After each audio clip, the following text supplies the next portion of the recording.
even people in your life who are awful, right? You maybe have some family members, or maybe people watching, got a terrible parent. Oh, wait, going to go regular speed. So I always play regular speed. So in case you want to, on your own, fast forward it, you'll be able to hear both me and the speaker if you're watching playback. That's why I do that. And they did these crappy things to you. Even in that instance, they still are just doing the best that they can in that moment. Their best sucks. Their best is horrible sometimes. Right. But that's what, with the way that their brain is working, with the way that they've been raised, with the pain that they have, the trauma they have. If I want to believe that I'm doing the best that I can in this moment, then I have to give that grace to everybody else as well. And that means that there are times where I probably am making an excuse because that's what I've got. But I will tell you, at least for me, I don't know how this works for other people. I just get to a point in my life where I call bullshit on myself. And I couldn't have called bullshit on myself a moment before I did in that spot, right? Like, but I just get to these moments where I don't know why in that exact moment, it's like a switch. It just flips in the other direction, and I don't think she's talking about anything specific here also. Like, there's no example. It's just like, I always call bullshit on myself at a certain point. And then Lisa, I think, is now going to say, give me an example. But what she's talking about now is just vague. Like, there's nothing specific she's talking about. never go back. Give me an example. This is so stupid, or maybe it's not, but this is what popped into my head. Okay, this is the gluten part that we talked about yesterday, that Heidi said, I'm gluten-free all of a sudden, and now Rachel's gonna talk about being gluten-free. My body does not process gluten well. It just doesn't. It makes me feel like shit. I have crazy inflammation, crazy bloating.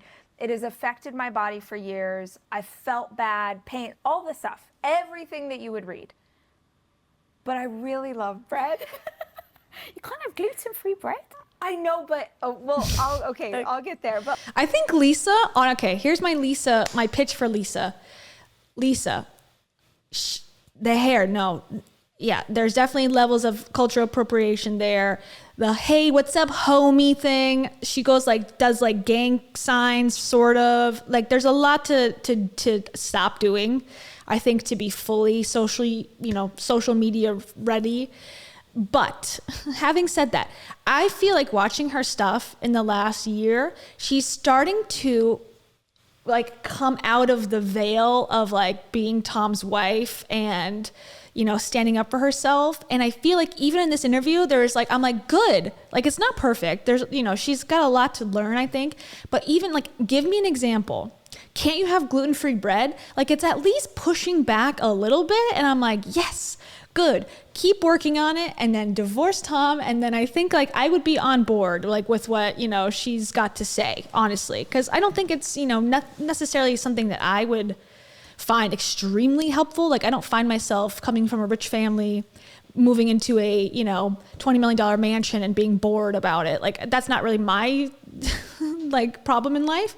But probably there are people who feel like that. They feel like they don't have a personality outside of their husband. And so she does bring value. And I think she's starting to at least be a little bit more aware of okay, let me push back a tiny bit. And so I don't know. I have hope for her. But I love pasta, I love crackers, I love chips, I love all of these things. And the thing is, here's my excuse. I eat so clean in every other regard, fruits, veggies, lean proteins. I'm so healthy, supplements, all the things. So in my brain, I'm I'm so healthy. We're gonna have this because it's fine. You're so you gotta have a vice, right? This was me for years. But I feel that in my body, and I feel that in brain fog. I get crazy brain fog. And given what we do for a living, you can, but the work's going to be shitty. The book's not going to be as good. The interview's not going to be. Okay, she's I eat pasta. She talks about eating tortilla chips all the time, and is that gluten? I don't know. But who cares? Whatever. She's making this big jump from okay, if I eat gluten, my camera presence isn't as good. It's that's a huge leap. Meanwhile, and that's one thing. If you want to make that big of a leap, okay, do it. But she drinks alcohol. How can you sit there and go, alcohol is something I want in my life? When the brain doctor, who I do not agree with and think he's a scam artist, in my personal humble, know nothing opinion, Dr. Amen, who she's going to talk about at some point in this video, told her, don't drink caffeine and don't drink alcohol if you want to protect your brain. And he's a psychiatrist. He's a psychiatrist that she respects and adores and has had on the show a million times. And, apparently thinks very highly of him. She didn't follow either one of those pieces of advice because she's talking about, I drink coffee, I drink espresso, I drink this and that. Like after the show, the episode aired, and she drinks tequila, she drinks too much vodka. She's talking about that all the time. So don't tell me that gluten could possibly affect your work performance, but you're totally fine drinking tequila and that has no effect on your work performance. Give me a break. Come on. Is good, like you're just not going to be on it. So forever I've just made this excuse for myself, and it's crazy because I am feeling pain in my body, but I'm doing it anyway. And then I was at a yoga class one day, and this part pissed me off, by the way, the part that she's about to say, because it's so much like, yeah, if it was that easy in life just to go look at myself in the mirror and say, we're done. Like this Mel Robbins, thing. 5, 4, 3, 2, 1. Anxiety, we're done. 5, 4, 3, 2, 1. Alcoholism, we're done. As if like that's how people stop doing things, just by proclaiming it in the mirror of a yoga studio. It's such like, it's bullshit, first of all. And it's like unrealistic. And it's just another way for her to be better than everyone else. And here we go. Here it goes. Was, in yoga, you're moving around obviously. And I was just feeling the pain of like whatever I'd eaten the day before. And it wasn't even like a celebration or whatever. I just had like eaten whatever I wanted. And I just remember looking in the mirror and I was like, we're done. We don't do this anymore. Like, this is not who you are. Like, this is the antithesis of everything you would want for people you love, of everything you would talk about on your podcast. If someone told you that they were experiencing inflammation and pain in their body because they kept eating the same thing, you'd be like, dude, stop eating that. That's so dumb. But I'm making the excuse myself. So with gluten, she's trying. I feel like Lisa's trying to be polite. Maybe not. Maybe I'm misreading this whole thing. She was also fooled by Natasha Grano, who is like the biggest liar ever, and literally was like, I was homeless, but I was also bedridden in my home. It's like, how could you be both? Don't ask questions, just listen. And Lisa's like, okay. So maybe she's not as good as I'm thinking, but I don't know. Like her facial expressions are like, in her mind, it's like, say something. And then she's holding back maybe. Stop. And I feel so much better. And every once We're in a while, done. there'll be something like the most amazing homemade pasta or something where I'm like, oh, I'm gonna, and I'll feel it the next day, but at least I'm conscious in that moment. But so what about the times though where we don't even realize it's an excuse? It's really just that we haven't done the work. And what I mean by that is trust is a huge freaking thing. And when we're talking about, especially like even in relationships, so being resilient, overcoming things, when someone has like, I can only take it from my perspective. If Tom broke my heart, I just tell him to his face, if you ever cheat on me, I trust you so much. I need, literally I stare him in the eyes and I'm like, I trust you so much. You realize that if you ever cheated on me, you would not only obviously break my heart, right, which remember that. Yeah. But you would destroy my belief in trust in humanity. Wow. Because I felt it so true to my core. And as mine and Tom's relationship grew, that was one thing I was a little protective over, was how much can I trust him? Especially when you want to be vulnerable with someone, right? It can be really difficult. Yeah. And I've had an ex-boyfriend that was just mean. So I was very reluctant originally to open up to Tom. Then as we started to be together for long, it was the trust issue. And so now I've given myself over, so much so that I #joke, don't really joke. If someone was to text me and say, hey Lisa, I just saw Tom walk down the street with his arm around a woman, I would go, oh, it must have been a friend. I wonder if it was his sister. I wonder if it was a fan that was crying. Like there would be no space in my mind where I would go to, oh my God, he's cheating. Now, cheating isn't even like lying and things like that, everything. So trusting to me is so imperative that if it was ever broken, I honestly don't know how I would heal from it. And I think part of me would just switch off the healing part. And I would just be bitter, and I would just use that as an excuse of why I never had a successful relationship again. Right. How the hell do you rebuild yourself, become resilient in general, to then build back things like trust? I'll just say that Lisa hypothetically goes through these scenarios where she breaks up with Tom, or that he cheats on her, or they break up and she moves on, like more than the average person, I think, or at least publicly. She's like, hypothetically, like if Tom and I were done and we never had to see each other again, this is what I would do. It's like, okay. Independence, things like that, so that you can go into a relationship without excuses of why it's not going to work. Such a good question. What up, homie? I got something free and new. Okay, this is a built-in ad from What Up Homie, Lisa Bilyeu. Okay, we're done. 5, 4, 3, 2, 1. Lisa Bilyeu commercial, we're done. And that I don't have to worry as much about trusting a partner if I trust myself completely. Because if I... Okay. Let's go back just a little bit. This part is the part that when she talks about the panic attack, I'm like, don't you see the connection that you made in minute 25? Like she's about to say, like, I trust myself. My body never lies. I know when something's wrong. I trust myself. Okay, then she's going to explain down the road in this interview about how she's having like a full-blown panic attack, has to lay on the ground of an arena to like calm down. And she's like, it's probably gluten. Like, there's no like connection. Like, oh, something's probably going on with my relationship with my boo thing or whatever, or something. Boo thing. Something's going on, you know, but she's like, does not make that connection. She'll make an excuse for it. And it's like, don't you hear yourself? Go back and listen to this interview. I've learned that I don't have to worry as much about trusting a partner if I trust myself completely. Because if I am in touch with my intuition, my body, my spirit, like, this will tell us.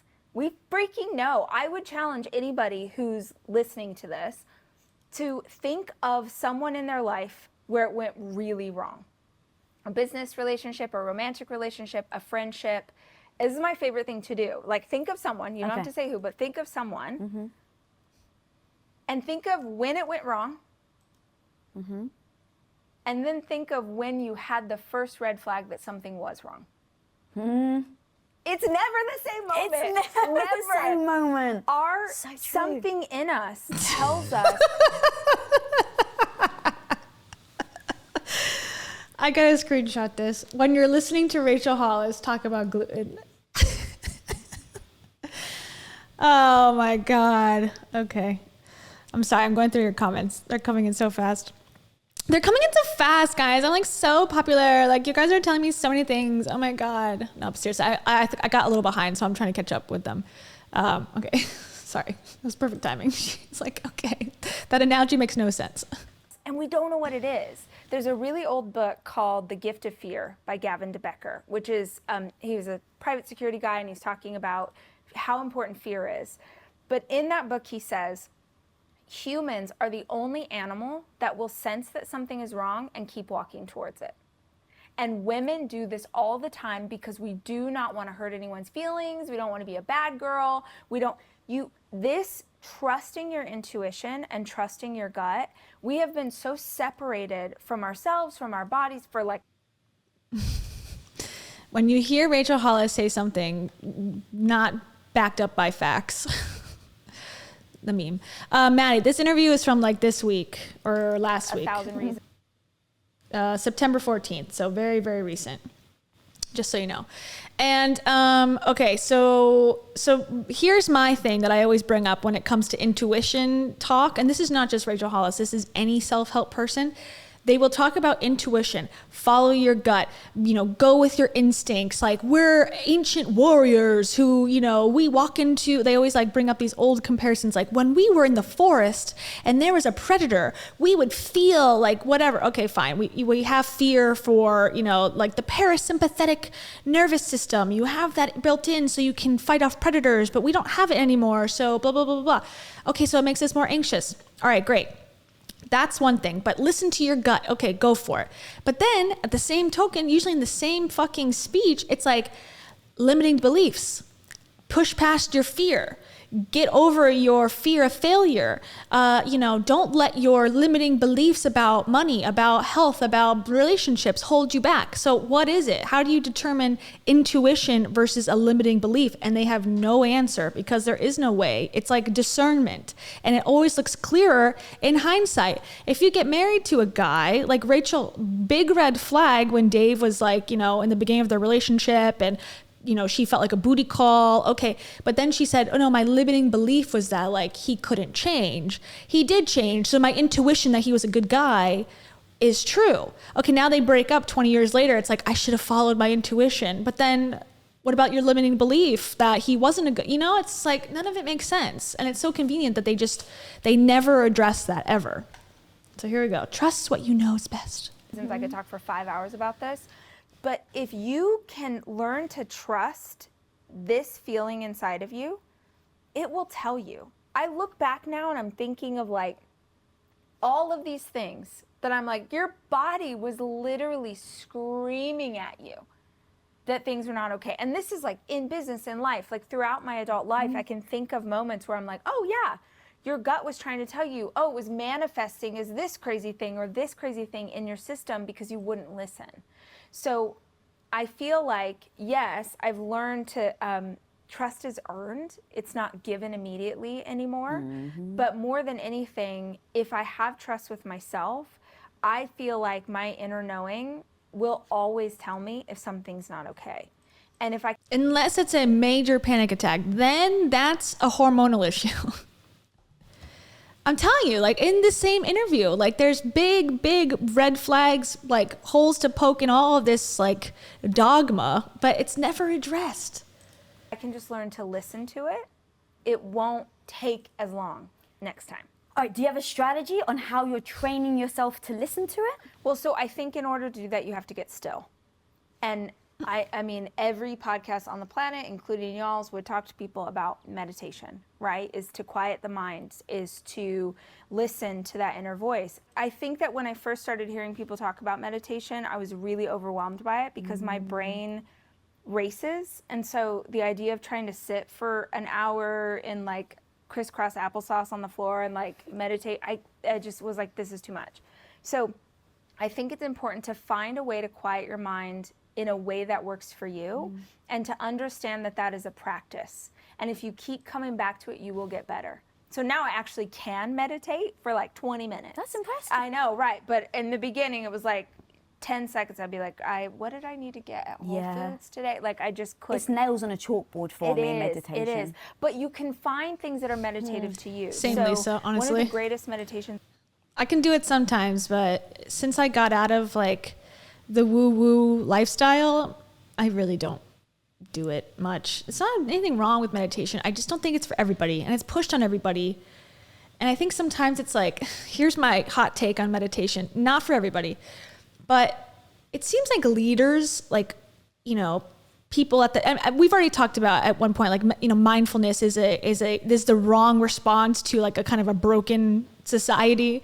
Instead of like fixing a toxic workplace, they will put a mindfulness course, for you to take, or they'll have like free yoga class during lunch break. And that's like, a pizza party version of, fair pay when like, there's like a bunch of workload on you, mental health issues. And they're like, meditation class, and I think that's been widely discussed. But the other part is, meditation on its own, sitting in silence and just letting things be.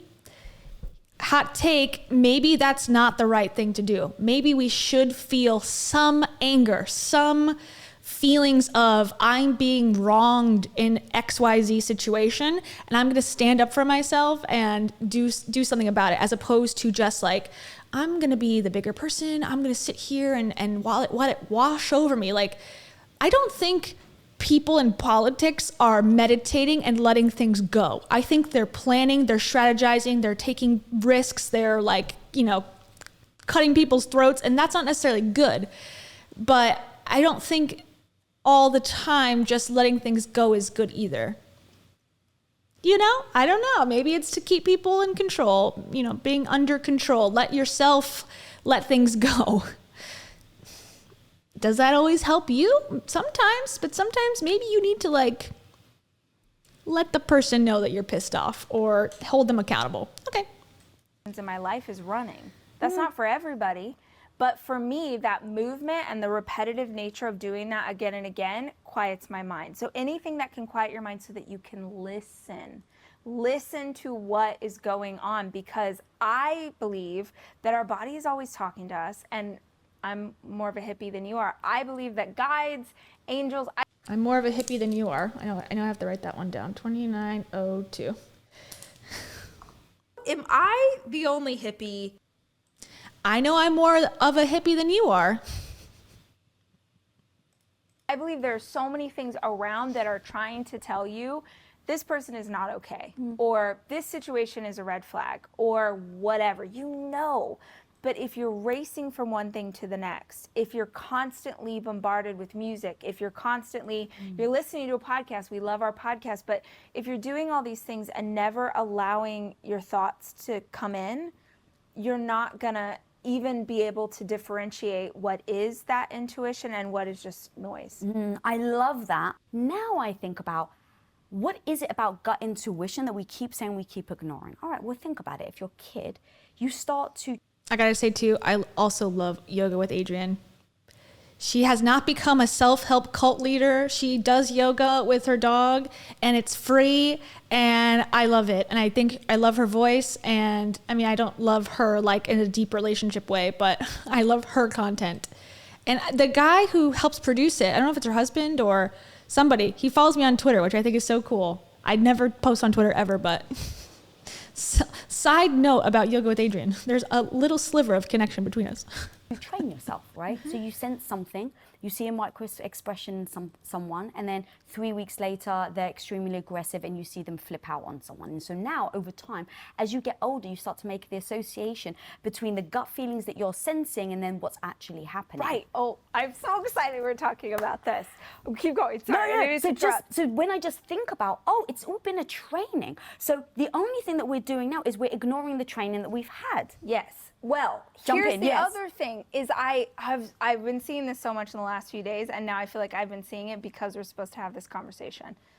So I think, yes, training, but more than anything, I think we're trained out of trusting ourselves. Oh, yes. So I just saw this yesterday. So I had to go get blood work done, and I was waiting to get blood work done, and the preface, I don't believe this story. She did say she had to get blood work done because her hormones are out of whack. So there is some sort of maybe truth to her getting blood work done through the Amen pipeline, the Dr. Amen thing.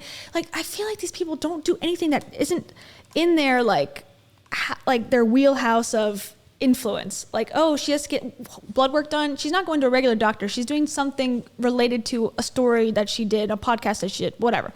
But this part of the story, I just personally don't believe. Maybe it's true, but I just I'm like, I don't think this happened. But I'll let you decide. There was a family there ahead of me, and they had 2 little kids, and there was I walked into a waiting room. Noah was in the waiting room, but this little 4-year-old boy. And I was like, what is going on? So I'm a mom. So I'm like, I can hear the parents in the room with the phlebotomist, and his sister is screaming bloody murder because she's having to have blood work done. Obviously, she's little, she's scared, it hurts. Same girl, but I'm not allowed to scream. So I sit down with this little boy, and I'm like showing him, YouTube Kids is an app that you could get, and there's these videos where like people make dominoes fall over. It's very zen, Lisa. I feel like you might vibe it. So I'm just like showing this little boy because this little girl's screaming, and I'm trying to like distract him from the screaming. And then I hear the parents and the nurse, because the little girl was very upset, and it was a lot. I'm not gonna lie, it was very intense. Everyone was like, "Dear Lord," but they kept saying, "It doesn't hurt. You're fine. It doesn't hurt. You're making it worse. It doesn't hurt." They kept telling her that, and I just feel like, how did she hear all of this? Like, what doctor's office or phlebotomist? Like, the child's there. Rachel has to take care of the child and show the child YouTube videos. Okay, so they don't, like, the parents are just fine with the kid that's 4 years old, you know, on his own, while also she can hear everything that's going on in the room. That also ties in perfectly to the lesson that she's trying to tell Lisa. I don't believe it. It's just, oh, this happened just the other day. It's like very pastor, which makes sense because her dad and her grandpa were both Pentecostal, you know, preachers. And I feel like a lot of times I was sitting at Starbucks and I had a Frappuccino, and it made me think, Frappuccino, I don't like the Lord when he says that. I don't know. It's like the worst example possible. But that's how it feels. Like they take like this happened to me, my daughter, my thing, I was watching in pop culture, and then they tie it into like the lesson of the day. So she's doing that without the she's doing it with the hippie element, not the religious element. Went through this whole thing. I got my blood work done. I went and got in the car, and I was like almost in tears telling my boyfriend like what had happened. Yeah.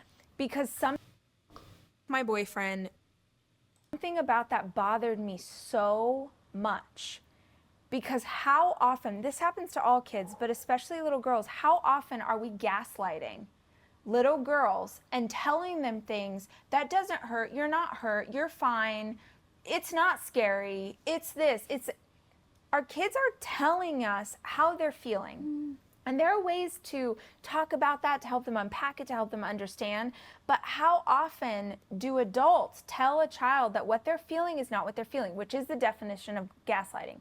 When you say to someone, you did this and it hurt me, or I feel scared, or I feel anxious, and the other person is like, no, you're not. That's not what you're feeling. That's not what you're thinking. That's like this. I am not problematic. Like that's an example. Gaslighting, when you are telling someone, and you do it enough so that they don't trust their own thought process anymore. And we do this with little kids all the time. I grew up in the Pentecostal church, and in that church, it was very important. And I do agree too. I think it's right. I don't think it's necessarily girls. Like, you know, if a boy was crying, a young boy, same age, they'd be like, oh, you know, it hurts. And they'd be like, toughen up, baby. Like, I don't think that that's the case. I think you could say it for both genders or all genders, you know, children in general. So, you know, I know what she's trying to say, like women, and it is true, I guess, like that women aren't, you know, included in studies for medical studies, and they aren't, you know, respected in the hospitals as much, and they don't, especially women of color, like they don't get treated with the same level of urgency as white women. I've heard, I don't know, I've not looked at studies, I don't know for sure, but I've heard that around, like that is a real thing. So I'm not disagreeing with her point, but I think, you know, she does gaslight as well. So I will agree, but also say, but also, she kind of does gaslight people too. And I'm not sure why, but all the women had fabulous hair. Weird, but it was a thing. Okay, so she's saying I'm gonna go back a second. She's in the church, and all the ladies in her church had fabulous hair. But all the women had fabulous hair. Weird, but it was a thing. So all the women had fabulous hair, which means that all of the girls had to have fabulous hair. And my sisters and I all had very long hair down past our butts. And my mom would do these elaborate braids and these whole thing. It happens in quite a few different religious things. I have the most tender head, Lisa. Like, if you try to brush my hair right now, I would probably start crying. Still to this day, I'm almost 40, a very tender head. And I remember my mom every single day, and she would do our hair more than once because you had to look perfect at all times. So it would be like morning and afternoon. And I remember like my whole... This story, am I the only tender-headed woman? This story, I never heard her, she doesn't talk about her mom much in anything ever.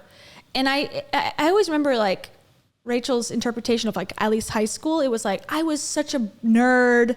I was in band. I was a drama nerd. I didn't know how to do my makeup. I didn't know I was overweight. So like this narrative about her mom had to do their hair multiple times a day because their lifestyle was so perfect. It's a new narrative that I did not know about. I'm not saying it's not true. I never heard her really talk about it much, this perspective. Child at every freaking day, bawling because it hurt so bad. And my mom saying, this doesn't hurt. You're fine. This doesn't hurt. Because she was frustrated or she was annoyed, or maybe she thought it really didn't hurt, or maybe she thought I was being dramatic. Whatever the case is, how often do we do this, little girl, so that you go into your adolescence, you go into teen years, adulthood, you don't know how to trust yourself.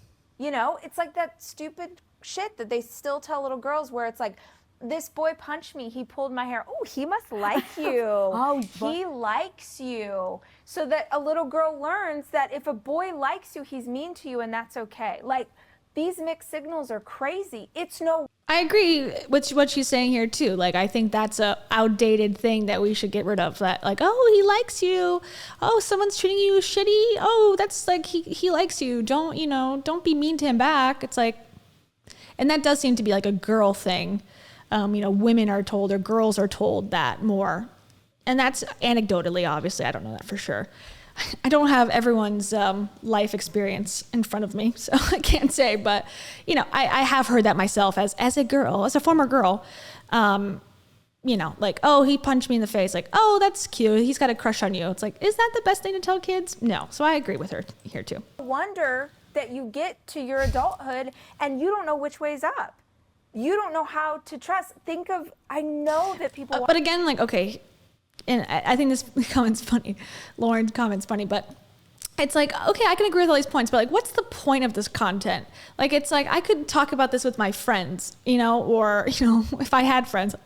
No, I'm just kidding. But I could talk about this with anybody. And, I have no expertise. They don't have to have expertise. It's something we could just kind of like shoot the shit about. But like, if I'm watching this to glean some sort of like expert, I need to give you money because you have, done something for me and taken the time to get an expert level opinion. Like, I'm just lacking that because there's nothing special about this conversation between Lisa, who is, the wife of a rich man, and Rachel, who is the former wife of a rich man. Like, what am I getting special out of it? I'm not.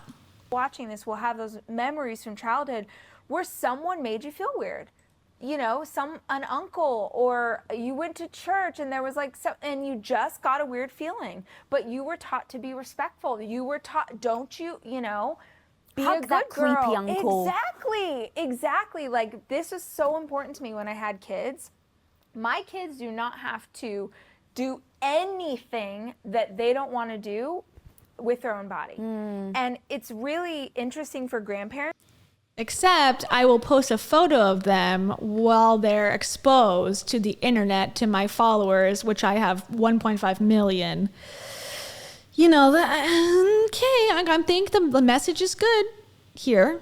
Yeah, I think everything she said in the last 5 minutes is probably, if I was a parent, I would agree with, but it's, don't be a hypocrite. I think I expect now her to follow the doctrine in which she is laying out for others, and I have not seen that personally. Parents who are from an older generation, because they'll say to my daughter who's 5, they're like, oh, come give me a hug. And she just, some days she wants to give a hug, some days she doesn't. And I'm like, no, we don't. She's not feeling it today. And grandparents are like, what? I'm leaving for the airport. I'm not going to see you again for 3 months. Like, come give me a hug. And I'm like, no. Thank you. We're trying to teach her that she has autonomy over her own body. And if she doesn't feel like she wants to do that, then she's allowed to say no. But do you think we got that in the 80s? No way. So if people are feeling disconnected, just understand that there's a greater reason why. There's a much greater reason why. And now that I've pointed it out to you, now that like we're talking about it, I would love people who watch this or listen to this to just start to notice how often you see people gaslighting others. Because if you can begin to notice it in society and culture, you'll see it when it's happening to you. Or go to therapy and if you can afford it. And it also helps see these things. And it doesn't mean that you have to be aggressive or mean or whatever. It just means that you can stand up for your own feelings and what is actually true and authentic to you. Because I think that little voice inside of us stops talking when it's been ignored for 20 or 30 years. So the way that you get that voice to trust again is that you start to listen to it in little ways, like, ooh, I feel, I don't want to park over here. I don't know why. I just like feel a little weird. I'm gonna park over here. You're never probably going to know, God willing, you're never gonna know why you felt like you shouldn't go into business with that person, go on that date, go in that parking garage. Like, you're never gonna know why if you listen to that feeling, but trust that there was a reason you were guided to somewhere else. Oh my God, dude, that. Unless it's to, give up on your dreams because it's not working out. That's the bad feeling. That's a feeling you should not trust and you should push past. Again, your limiting beliefs. Like, parking lot, one thing, but, I don't want to be a Monet boss babe anymore. Push past that. Now, she has since denounced, not really strongly, but she is sort of wink, wink, that she does not support MLM companies anymore. So I support that. Good job, Rachel. But, I don't know what I'm trying to say. I guess like she has good thoughts, but she needs to implement them before I'm going to be like, oh, okay, this is someone who practices what they preach. That's my whole thing. That was so powerful. And as you're talking, it's like the brain, it wants, right? So it's like, especially if it's like a date, it's like you want, like maybe on paper, this guy, he's handsome and he's got, he ticks all the boxes. Right. So you go on that date because you really want to. You have every sincere hope and dream and desire, and you go there and you get the gut feeling, but you're shutting the gut feeling down because your brain wants it so badly that it's telling you to ignore the signals that your body's giving. Yes. And I believe that our body will manifest all these things in different ways. I think it comes out in physical pain. I think it comes out in ailments. I think that the longer you don't listen to what your body is trying to tell you, the worse it's going to get. Unless it's her, because again, she's going to talk about her ailments and not connect it back to a mental distress or something going on in her life. So everyone else can go, I'm uncomfortable because my uncle or whatever, hypothetically, creepy uncle, and now I have a migraine. Like, she would say, yeah, I believe in that. Because like she's pushed Louise Hay's book, which basically says that like anything that goes wrong, like from your stubbing your toe to, having cancer, it's all because of something that's happened in your life, something that you're not facing. That's like the premise of the book. I read it, the whole book, and that's what she says over and over and over again. And Rachel has promoted that book. So I would assume from those two reasons that, saying like, oh, I had a cold, like she even talked about her kid. One of her kids had like flu symptoms, and then it turns out she talked to him, and then it turned out that it was just like he was upset about something.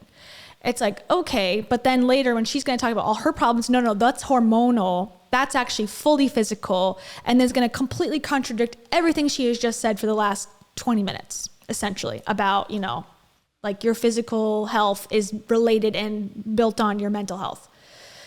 So gear up for that. So again, it just sort of comes back to that slow down, listen to what it is, listen to that intuition. And I think that if you begin to do it, you will start to not just hear the don't do that, you'll start to hear the, oh my God, do this, this. This is the one. Like, this is the person to talk to. This is the person who's going to have the contact that you need to take your business to the next level. You have a weird feeling that you should go to a specific coffee shop and like work on your pitch that day. And then you overhear a conversation that gives you this idea. Okay, so now we're getting into the secret, I think. We've gone past psychology of like, trust your instincts. There's certain triggers that might pop up in your stomach or whatever that make you feel like uncomfortable, and you should listen to that. Now we've gone straight over that into the woo-woo. Oh, I chose this Starbucks over this Starbucks because I was guided by my spirit guide. My guardian angels, my spirit guides. And now I've, got a insider's perspective on whatever, now I'm out again. That you turn into something else. When you learn to listen to that, I believe we are never guided incorrectly. if you're listening to true wisdom inside yourself? Oh God, that's so powerful. Two things. One, as you were giving that example of the body, I started to think, oh, the little girl screaming. I started to remember. So when I was 4 years old, I got salmonella poisoning. No one knew what salmonella was back then. So Wow. they just thought, they were like, I have no idea what's wrong with her. Right. So they put me in a glass cubicle in the hospital. Oh God. And I have a very, very vivid memory of sitting down and crying. I don't even know, I think they were trying to give me medicine. And I remember being in a glass, all that was in that room was like a metal bunk bed and like a metal toilet because How scary. they literally had no idea what was wrong with me. And I remember crying. And I so remember this. The nurse is like, come on, you're okay. Look at that boy. So there was like a boy in the next glass cubicle next to me, and he wasn't crying. He was older than me. I was like 4, and he was like 7 or something. And they're like, look, see, he's not crying. He's okay. There's nothing wrong with you. You're fine. And as you were talking, I was like, oh my God, could that potentially be why I've ignored my gut for so long? Because, especially because the salmonella is in my gut, I don't know if it's like the subliminal messages that they were telling me about the pain I had in my gut, is that like led into why for 20 years I 100%. ignored that I had gut problems. 100%.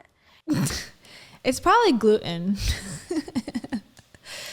I don't know. Like, it's just like, what does Rachel know? I don't know. Ask someone else, not Rachel Hollis, for this question. I think it's an interesting story. I think Lisa's examples are at least specific, so it's like somewhat compelling and interesting. But I don't think Rachel has anything to offer and go 100%. Like, no, it's not 100%. That's why you have gut issues as an adult, whatever that means. It's like, oh, okay, all right. In fact, in sort of spiritual thought process, which will get you over to that side eventually, the gut is the seat of all your intuition. You know, you have a gut feeling, or you didn't trust your gut, and it's also where our immune system comes from, right? Yeah, I'm out. Like, are we talking about your biodome or whatever you call it, the bioflora? Are we talking about like taking a probiotic, or are we talking about the symbolic gut feeling of, oh, and I'm fearful. I feel like butterflies. Like, we all know there's not real butterflies. Like, that's a symbol. Why are we like, I feel like the spiritual people, the spiritual community or I don't know what it is, which community it is. New Age, maybe. They've taken symbolic language and they've made it physical. They're like, no, there's actually a butterfly in your stomach. No, there is. Like, it's real. I saw it on like youtube.com/fake videos. Like, it's for real. And it's like, okay, like symbolically, I can understand like gut feeling, intuition. That's not why Lisa necessarily had fucking salmonella poisoning. And that's where I go, we've tipped over the edge. Tip me over, pour me out. Beep-a-doop boop. I'm over it. I hate cold water. It's another hot take from Rachel. As you well know, like when this gets destroyed, freaking everything is out of whack. So much, like even if you learn about chakras, the energy centers in the body, when you talk about solar plexus or what's happening here, energetically, this is where creativity comes from. This is where power comes from. So when you begin to ignore those things and they energetically go stagnant, like when you don't pay attention or when you, oh, there's nothing wrong with this, it creates so many horrible problems because you didn't trust your gut. So it has to be. That has to be, because knowing then what would happen later on in your life. See, I think everything is connected. Everything always is connected. And it's why this looking back thing is so powerful for me, because I will look back, okay, I see why. I even can see why that moment of someone telling a little girl that it didn't hurt, I understand why that was so upsetting to me, because I can think of times in my own childhood where they were like, you're fine, you're fine. Like I was always expected to be fine and okay and strong and powerful and all of these things, no matter what was going on at home. Come here. So for me, I'm like, oh, I know why this is upsetting. But I bet if you unpack that, you wouldn't find one thing that was the result of that. You'd find 50, because it's like an onion. And the stuff, especially early childhood trauma, that shit is with us. I think she's trying to say that Lisa's an ogre. That was an insult, I think. Cutie. Welcome Taro to the stream, everybody. Can you see her? No. Taro, no one can see you. Say hi. There's her little ear. Okay, here. Yee. We're taking a quick Taro pet break. Want to say hi in the microphone? I know people liked your ASMR yesterday. Say hi. Oh, look, look. No, she wants to play. She wants a hair tie loop. That's what she's looking for. She's like, you got any loops over here? Right? Forever, unless we actively like exercise the demons to get them out so that you can learn to be like, oh, this is what's showing up right now. Do you know IFS?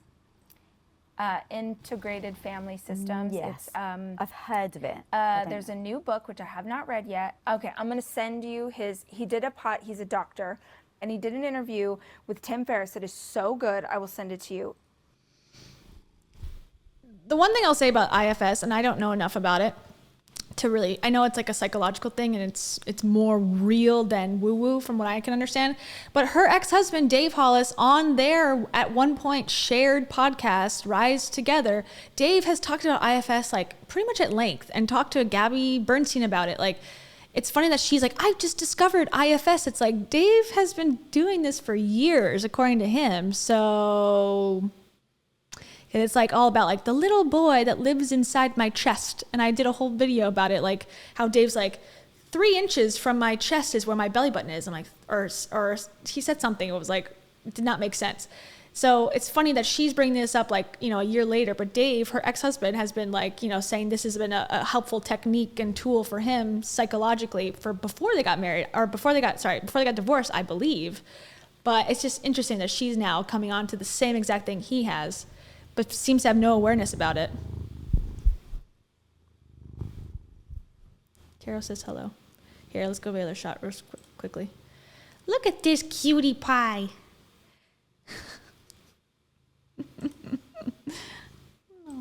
You'll die. You're like, damn it. Why did I think of this podcast? It's so good. So in the podcast interview, Tim does a session with him, which is so vulnerable and so beautiful and so helpful. You'll love it. But even if it's not IFS, learning to understand which age of you is showing up in a moment. So 4-year-old Lisa, who is in a glass box, wow, I feel like we could unpack this for hours. Like, who's in a glass box, who's scared, who's alone. There's like, yeah, exactly. This is like the belly button runner boy, like that conversation we had, you know, a while ago. That's the same thing that we're talking about. You know, everything's stark. There's nothing that feels comfortable. And this nurse is telling her, and like that little girl is still in you. Every age we've ever been is still in us. Yeah. And those ages show up and shake shit up in ways that are not helpful because she's still there. And what is one of the most profound and powerful things that I have learned over the last couple of years is to just ask, whoa, what age just showed up right now?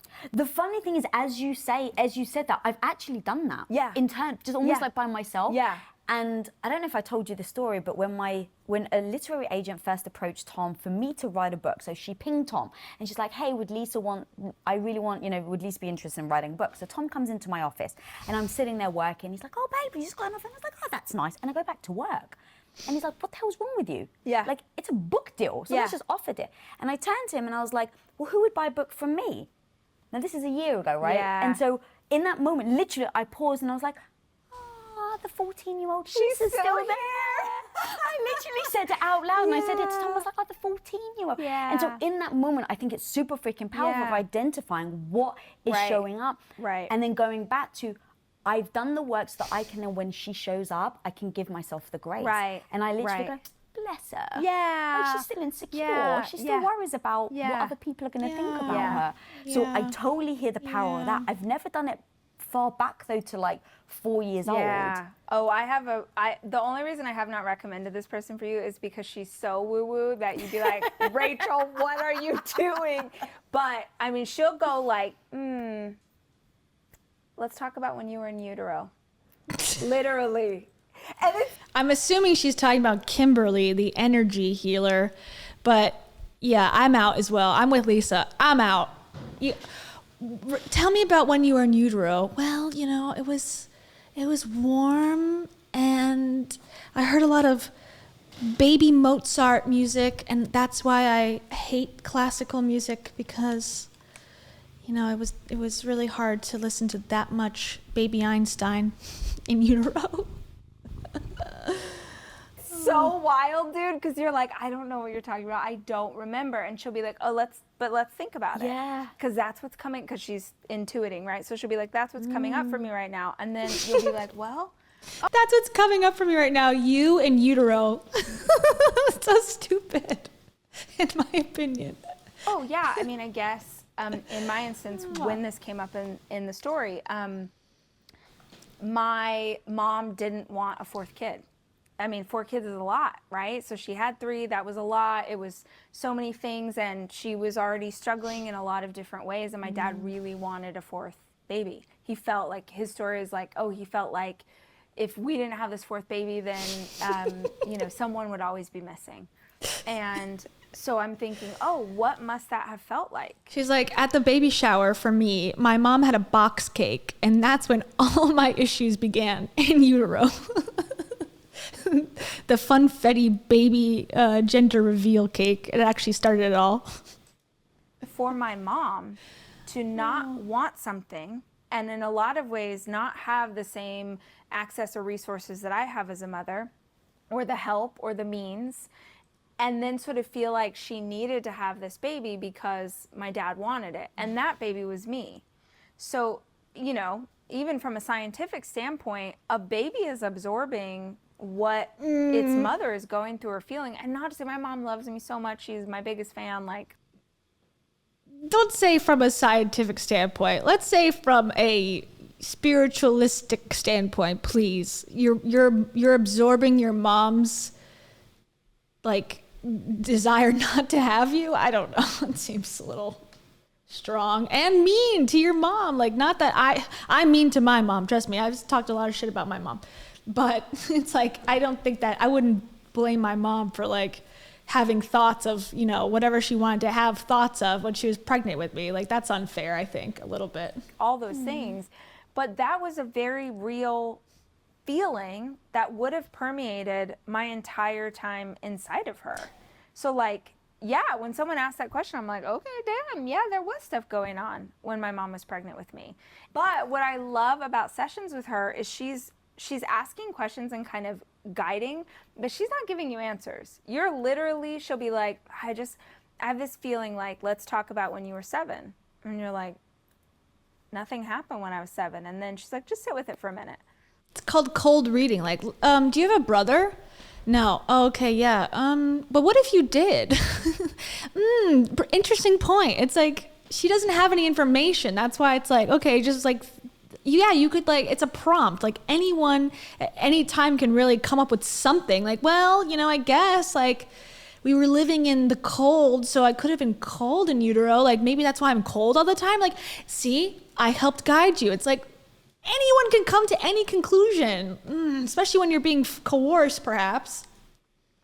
And then you're like, okay, when I was 7, and then something will come. That was just in me, right? So it's just sort of a different way to approach healing, and at least for me to understand why I'm doing some of the things that I'm doing. We called it, I don't know if it was on this channel or if it was on Cringefluencers, but we called it cold motivating.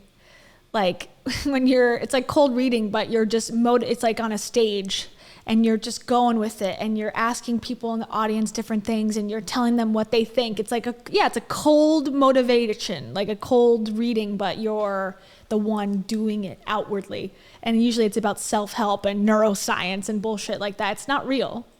I think that is so powerful. And so I think it can lead into relationships, what you've learned from a child, what you've seen your parents do. Absolutely. And that was one thing that both Tom and I come from divorced parents, but I was around 7, 8 years old when my Yeah. parents divorced and Tom was an adult. And so even just those two experiences, though, allowed us to come together and have a very honest and open conversation about what marriage looks like to us, Right. what type of marriage we want. So you can take those ideas and deliberately use it as a powerful tool Yeah. to improve. Yeah. Oh, 100. Yeah, that seems like much more reasonable. Like, hey, I saw a divorce. It was tough. So when I got with the partner and we were discussing divorce or marriage, we had to lay it out. That sounds much better than think about when you were in utero and let's blame your mom for having a bad feeling, perhaps. Yeah, I agree with Caffeinated Angel. I agree with your comment very much. 100%. Like, even we just had this situation the other day where I was telling my boyfriend a story about something that had happened to My boyfriend. Okay, she's gonna talk about how amazing her boyfriend is, of course. my boyfriend. He has no flaws. He does, but And he got so mad, not at me, at like the story I had told him. And I felt sort of taken aback because I could just tell he was like head in his hands. He was like so frustrated. And I was like, I should have told him that story because I didn't mean whatever. And he's like, no, baby, I'm not mad at you. I just like hate hearing the stuff that you've been through. And we finished our coffee, sort of went our separate ways. And about an hour later, he came in and he's like, hey, I want to tell you, like, that wasn't about you, but I realized that it reminded me of exactly what my mom had gone through after she got divorced. And like, it reminded me of something, and I just hated, like, it was a little. okay, Cupcake, sorry. So Kimberly, who is, I believe, the person she's speaking about, this energy healer who she's had on the podcast twice and on her YouTube channel at least once. And she also spoke at the last Rise conference in person in Austin because she's in Austin. She got the what's the thing that Teal Swan does? It's like a certification. It's the completion technique or whatever, where you basically, role play with a person and they go, oh, like pretend I'm your mother or whatever. And it always turns out, so it seems like that there's some sort of repressed sexual abuse. Now it's very controversial. It's not proven by anything. Teal Swan is obviously like a cult leader and she's got no psychological training. But Kimberly, the person that Rachel's going to, is certified in that, and it's on her website. So she is somewhat of a Teal Swan follower, if not even a super fan, because she went and took the step above and went and got certified in the thing that she teaches, the completion process. So the pipeline is right there. There's one person in between Rachel and Teal Swan. I'm not saying she is a Teal Swan fan. She's never talked about it publicly, but I would not be surprised, to be honest. So good point. Boy version of me that just showed up and got really mad. But it wasn't about you. It was more just, so having those tools, because before I would have been like, oh, I did something wrong. I shouldn't have said, I shouldn't have been that vulnerable. I shouldn't have told that truth. I would have made it about me. And to understand why is a totally different way of being in a relationship. That's so beautiful when you're aware of how to communicate, aware of the tools that are to your disposal, and then having someone that you can trust to be open with that communication. Mm-hmm. But what about the opposite, where we've learned a bad lesson? We've learned a lesson that we think from childhood that we then bring into our adulthood, that we don't go, oh, I see that, I don't want to do that, so I'm going to change. Instead, it's the opposite. Oh, I see that, so I'm going to be it. And the perfect example I'd love to give is growing up, my mum was borderline anorexic. So I saw her from after my parents divorced, I saw her eat basically 1 yogurt and a pita bread a day. That was it. That was her food. And I remember as a kid seeing that, and I would ask her, like, oh, why aren't you eating dinner with us? And she's like, oh, no, I'm fine. And I remember that linking in my mind with like how people look, and that people were giving her accolades for how she was looking. So the attention between how you look and what you eat was very tied together for me. So by the time I got to 16, I had very low self-esteem because I was bullied and picked on for my looks, but I was skinny. And so at 16, that was the thing that I was praised for. And at 16, of course, my hormones change. I start to fill out. I'm no longer praised for it. So I start adopting a very bad behavior with food. Mm-hmm. Take that into my adulthood. That's the backtrack and the backstory of why I have such bad health problems. Now, I don't blame my mum. I've looked in my past, I've acknowledged where it's come from, and I go, my mum just did the best she could to what you've said. Yes. But now as a kid, I learned the lesson, disagree. but now I'm an adult. And I disagree with that point. Like, you can't blame, I don't blame my parents. Like, that somehow makes you, and I'm not saying that's what Lisa's saying, but I feel like when people go, I've forgiven my abuser, it's like, oh, you're supposed to go, oh, wow, how strong of you. And it is strong, but I don't think that if you don't forgive, or it's not saying that, you know, her mom was abusing her, but like if your mom gave you bad advice or led you down a path, it's like, I don't think it's that bad to go, yeah, this is where it came from and I blame you for it. Now let's move forward. It doesn't have to be like, okay, well, I'm going to repress that, you know, was a choice that you made. I don't know. I feel like I used to think like Lisa, and now I've changed after, you know, several years of thinking about these things. And I don't want to hold on to, but I learned it as a kid, and that's why I'm like it. It's like, no, Lisa, you're an adult now. You know that the way that your relationship with food isn't healthy. It's caused you the gut issues that you've had, and now you have the power to make that change. Mm-hmm. But so many of us, I've heard you talk about emotional eating. So many of us tie food with our history, with what we've seen, with, let's say we've been, you know, emotionally abused, and then someone gives us ice cream. So now we tie the hurt and the pain to ice cream making you feel good. Yep. And we bring that so much into our adulthood. Yep. Please talk to me about emotional eating. I've heard you be so beautifully eloquent. And I've just experienced it myself, so many women have. Yeah. And how detrimental our bad habits and our unhealthy ways of seeing food affects how we show up, affects how we see ourselves. And then as a result, our food affects our hormones, it affects how we think. If I don't eat and I come on set, I will start to like lose my words in the middle of an interview. Absolutely. Absolutely. So I'd love to just like pick apart the power of food, how we see food, how it impacts us. You mentioned it. Yeah, I think you know, this is more confirming that Rachel's book that's going to come out is the Girl What the Health, because, you know, obviously this is not just like, hey, she had to fly to LA to do this, Rachel. So, and she, at the very end, she pitches her live in-person talk. So we know this was recorded fairly recently. And, you know, I think so the questions probably are meant to be leading people into some sort of funnel. And it, you know, she's been very on track with health, emotional eating, hormones, you know, the medical system for women. Like, that's what it seems like Rachel's going to be talking about. So my prediction stands as of now that the book that she's wrapping up right now is going to be a revised version of the book she finished in March 2020 called Girl What the Health, which is all about being a healthy bitch. That you're anemic, obviously, like the impact. So it's so interesting because that was the final moment that I watched yesterday with the little kids and getting their blood work done. It was as soon as that little girl finished, her mom took her outside and bought her a chocolate bar. And I was like, how unlikely. Now she not only saw that the girl got her blood work done, she heard everything that happened in the room, she was taking care of the son, then she also, where are they selling chocolate bars? On the streets outside of the blood work center. Come on, really? Come on. I ain't buying this. I ain't buying it at all. Now, that mom doing the best she can. Like, I get it. I don't judge it. I am positive I've done that myself. But I was like, this is where we get it. We learn very early that food is a reward. In that instance, that food is a coping mechanism, that it's going to make us feel better, that it's the carrot at the end of the stick or the light at the end of the tunnel. And the reason that we get that is because we are raised by people who also don't have the tools. So what is so beautiful about this generation of parents and the ones that follow is that we are parenting in a generation with so much information that our parents did not have.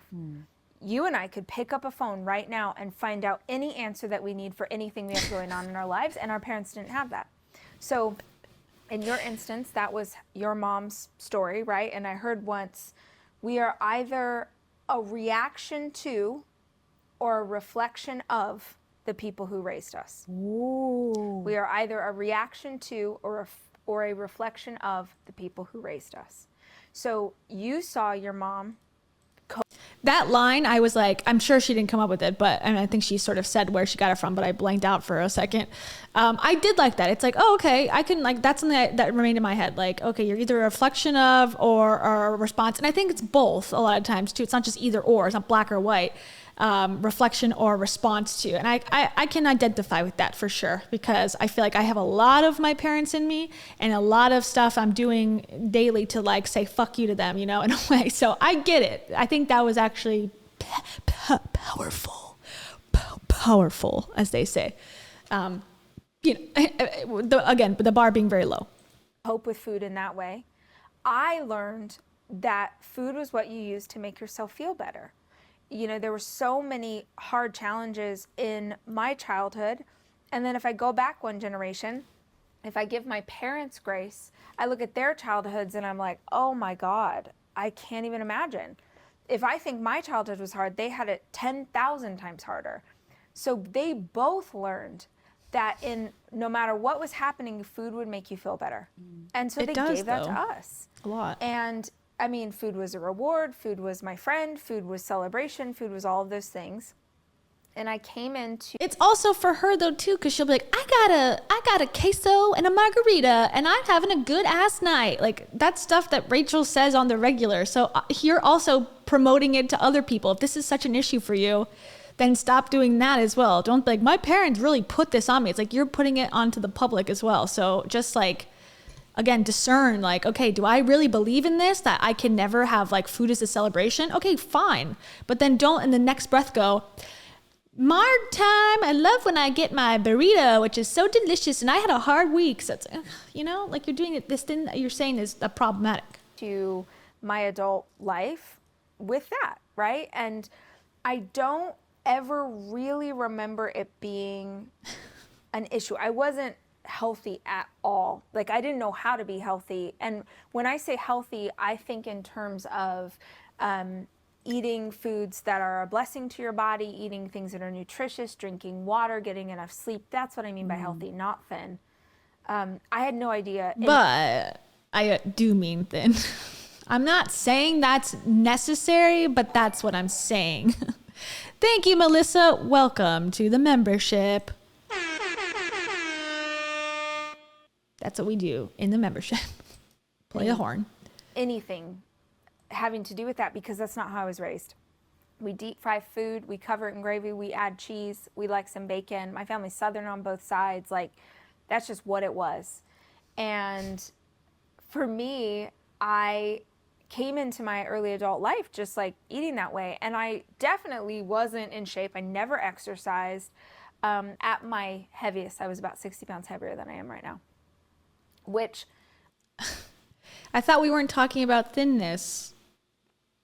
I'm 5'2", and I have a small frame. So from my perspective, I don't give a fuck what people weigh. I'm so sick of weight being used to destroy people, control people, make them buy stuff, make them feel terrible. I do not give a fuck what anyone weighs.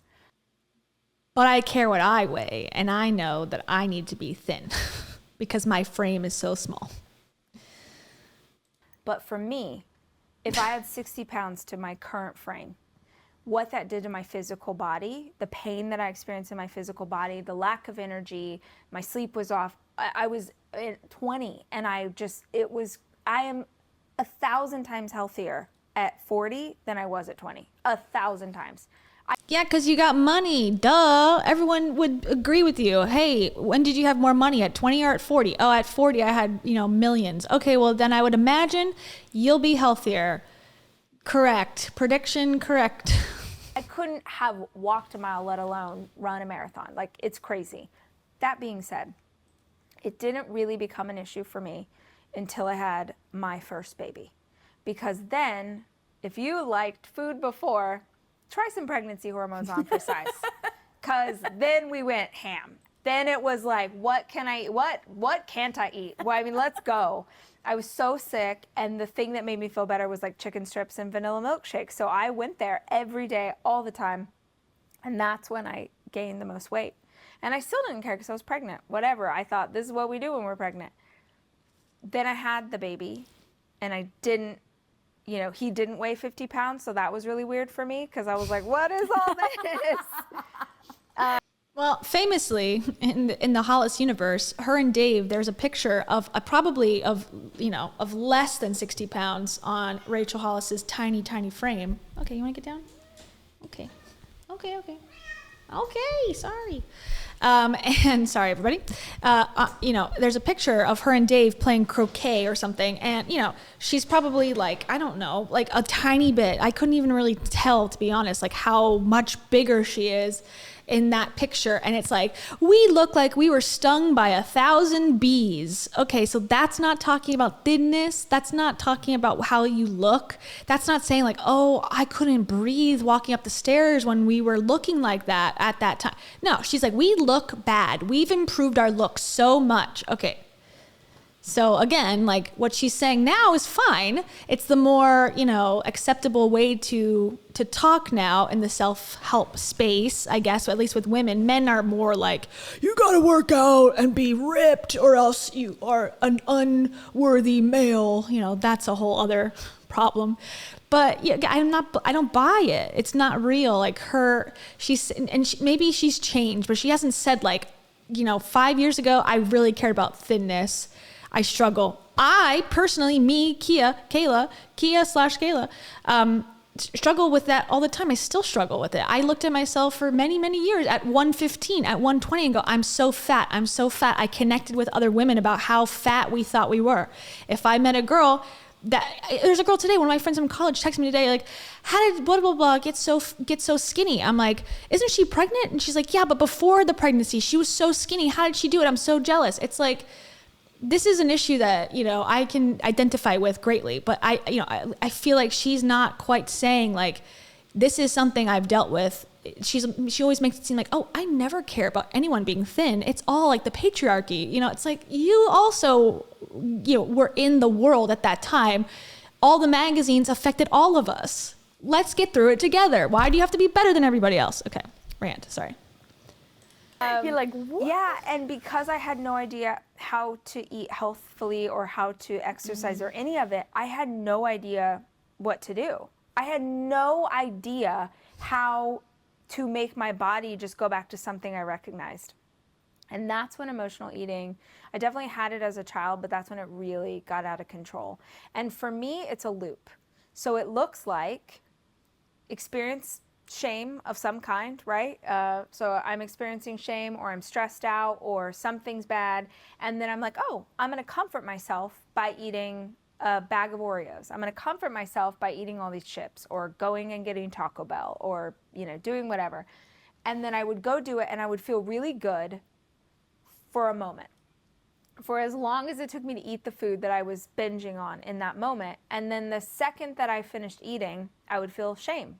I would feel intense shame for doing what I just did. And then that would trigger the stress response again. And now, I don't know about everybody else, but I would think, oh, well, you did it. You fell off the wagon, so you better just go ahead. The whole day's shot. You had a donut. I don't know why I did this. Like donuts were mythical. You had a mythical donut for breakfast. Well, you may as well have whatever you want for the rest of the day because you've blown it today. I would just cycle out over and over. And the only... Since we're discussing Pam, I have the book, the one and only Girl Wash Your Face. And within the first 20, this is on page 12, if you're looking at your textbooks, Girl Wash Your Face. So people, okay, so if you haven't read this book, there's a character named Pam, which now we've sort of come to know is Rachel. Rachel's like arch nemesis that also is Rachel. I believe she is Pam. That's sort of the conclusion I've come to. Now, she writes about Pam I think in all three books, I think Pam is mentioned. She talked about Pam as like, the person who's always judgmental, the person who claims to have the perfect marriage. But now it's come out sort of that Pam is Rachel, I believe. And I forget exactly why I thought that. Like there was some like epiphany moment where it, like she told the story from Pam's perspective and then she told the story later from her perspective. And I was like, wait, are these the same things? But let me just like read you. It's only a couple chapters. I'll just read you a couple chapters real quick. a couple paragraphs. And so if you haven't heard it, or if you were, has been a while, you'll understand the message of like how she thought, at least back in 2018, not that long ago, about dieting and how important dieting was and sticking to your diets. And there's also another chapter, I think it's in the next book, the other one, Girl Stop Apologizing, where she says like, I don't care about weight, but also animals aren't overweight. The only species that's obese are pets and humans. So like, don't do that.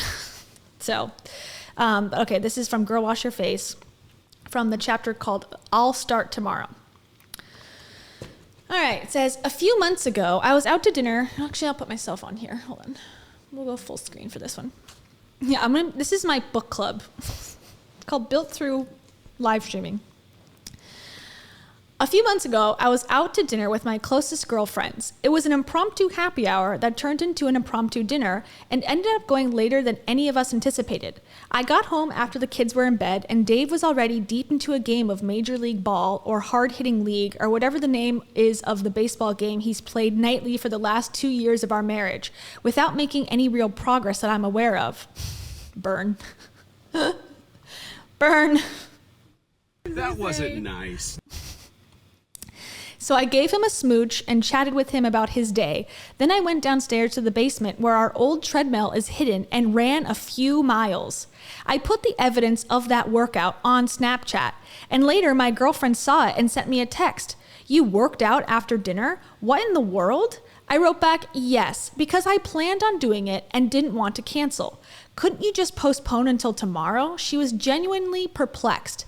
No, because I made a promise to myself, and I don't break those. Not ever. Okay, if you were listening to the last stream, she said, I'm gonna not have any comments. I'm turning all my comments off. She never did it. That's a promise she broke to herself. She said, I'm never gonna speak on anyone else's stages. Okay, then she went to the ClickFunnels and spoke on their stage. So, okay, you do break promises. And you got divorced. I mean, that's a big promise. I don't necessarily agree with marriage in that way for that reason, but that's a promise, a vow. You renewed your vows the same year I believe, or less than a year before you got divorced. So, okay, sorry. Ugh, she typed back. I'm the first person I break a promise to. She's not, oh, you're back? You want story time? Come here. Come on. There you go. Okay. Sorry, everybody. Thank you. Give me you're on a keyboard. Okay. She's not the only one. I used to do that all the time until I realized how hard I was fighting to keep my word to other people while quickly canceling on myself. I'll work out tomorrow because I'm not working out anytime soon, because honestly, if you really cared about that commitment, you'd do it when you said you would. What if you had a friend who constantly flaked on you? What if every other time you made plans, she decided not to show up? What if she gave lame excuses like, quote, I really want to see you, but this TV show I'm watching is just so good? Or what if a friend from work was constantly starting something new? Every 3 Mondays, she announced a new diet or goal, and then 2 weeks later, it just ended. What if you called her on it? Like, quote, hey, Pam, I thought you were doing Whole30, end quote. Meanwhile, Pam is sitting in the break room eating a meat lover's pizza and telling you that she was doing Whole30, and even though it made her feel great, 2 weeks into the program, her son had a birthday party and she couldn't resist the cake, and then figured there was no point. Now she's gained back the pounds she lost, plus a few extra. Y'all would respect her? This woman who starts and stops over and over again? Would you count on Pam or the friend who keeps blowing you off for stupid reasons? Would you trust them when they committed to something? Would you believe them when they committed to you? No, no way. And that level of distrust and apprehension applies to you too. Your subconscious knows that you, yourself, cannot be trusted after breaking so many plans and giving up on so many goals. I rest my case. Damn. That is pretty damning. But okay, now I remember. So she did tell the story about she was at her son's birthday party and had a piece of cake and then overate to the point of like she went off the wagon, in her opinion, and like ate everything in the house. And so she can't be trusted around food because she has emotional eating issues. So that's what she was saying. But in the book, she referred it to as Pam. I wish I could. I'll keep playing the thing. I'll find the one about the pets. I read it like I'm wrong. That's why I think it's interesting. Okay, back to this, and then I'll find the quote. The only part that ever felt good was when I was actually eating. Mm-hmm. But the second that I finished the thing, it would trigger me again. And it was just this really awful loop. And for me, it was never just one day. It was like, well, the next day too. Well, it's the weekend, so I'll just do the whole weekend. Now it's a week. Well, it's summertime, or it's Christmas time, or there was always a reason that I could find to keep emotionally eating and never find a solution for how to make myself feel better in a way that didn't involve food. And what I understand now that I did. And I'll just say too, I'm just going through this again. I've highlighted certain things. This is from the introduction of Girl Stop Apologizing, Rachel's second book. And she's kind of like, I'll just read this part. She goes, I'm not an expert, I'm not a specialist or a professor, and I don't know the answer for everybody else. What I do know is how to get from a little town in a childhood filled with trauma to being a successful entrepreneur who built a multi-million-dollar company with only a high school diploma under her belt. I do know how to go from being an insecure young girl drowning in the anxiety of other people's perceptions to a confident and proud woman. I do know how to go from being severely overweight and unhealthy, using food as a coping mechanism and unable to walk up the stairs without getting winded, to a marathon runner who leaps out of bed every morning ready to take on the day. So she claims, and I don't know what the exact determination, but in her mind, 60 pounds from her frame or whatever is severely overweight. So that's her perspective, at least back in 2019 when this came out, that she is someone who can speak for the severely overweight or formerly severely overweight. So that's important to also point out. Didn't even have a framework for then, is that nothing outside yourself is ever going to satisfy you. Nothing out, we think that it's external. It's never external. The answers are never external. It's always here. It is never going to be food. It's never going to be the margarita. It's never going to be sex. It's never going to be porn. It's never going to be drugs. It's never going to be any of the things that you are reaching for. It's never going to be your shopping habit or going out with your friends. There are things that we can do that make us feel good. They're never going to be the solution. The solution is always internal work, and it sucks because it's hard. True. Also, I'm in the first chapter, and I didn't bring this up yet, but maybe it's important.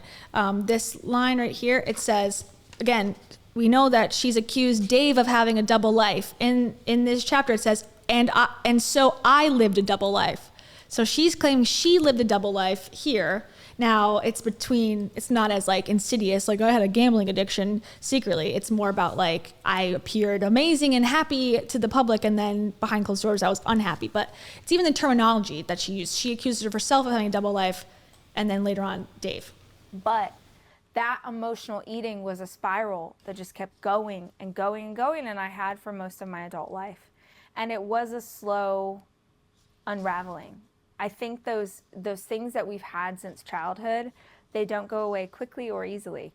And they pop up again, and you'll have times of stress, and then, oh my God, we're still here. How did I end up in the kitchen at 1 o'clock in the morning eating like I used to 10 years ago? So for me, it was a lot of understanding why, but more than anything else, it was doing work internally so that I understood that I didn't need to reach for something externally to solve that problem. Dude, that's so powerful. It's so powerful. Something that I've really struggled with a lot, and so many women have, in that spiral, like you said, of like, well, I may as well have some more. And when I think about the topic of being resilient, being a freaking badass, keep getting up, keep going for that dream, go for that goal, business, relationship, whatever that may be, it really comes back to like, what are the behaviors that you have? What are the things that trigger you? What is the, how do you emotionally soothe is a big one. Yes. And so when I think about emotionally soothing, for me, so much of my hormones are involved in being able to emotionally soothe. Yeah, I feel like Lisa is lobbing these questions at her because Rachel gave her like 10, 15 questions to ask her that are like outlined in the book that she just finished. And apparently it's coming out allegedly December 2022, which is soon. And that sort of follows the timeline of what Rachel's been talking about, that she's like giving in her book to be edited soon. So yeah, every time, it doesn't seem natural. It seems like she's asking about things that like are set up for her to respond like, yes, I'm so glad you were talking about this. It's like, yeah, because you sent the questions in advance. Because ladies, I know some of those Homies. I couldn't do it. You need to. Skipping the ads.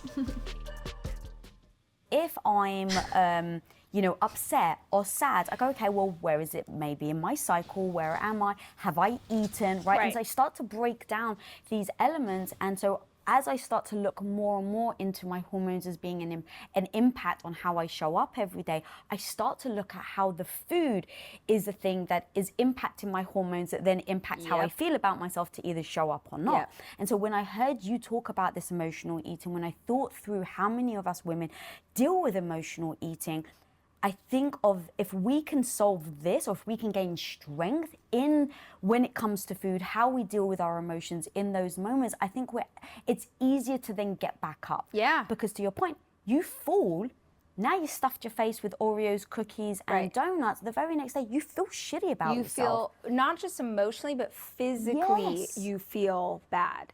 And the single greatest thing, like everyone write it down, open your phone, get it on Amazon, the book Intuitive Eating. Intuitive Eating that book is not at all what I thought it was about. Like I literally thought intuitive eating was like you pick up like a watermelon at the grocery store and you're like, yeah. That's something that she probably also does.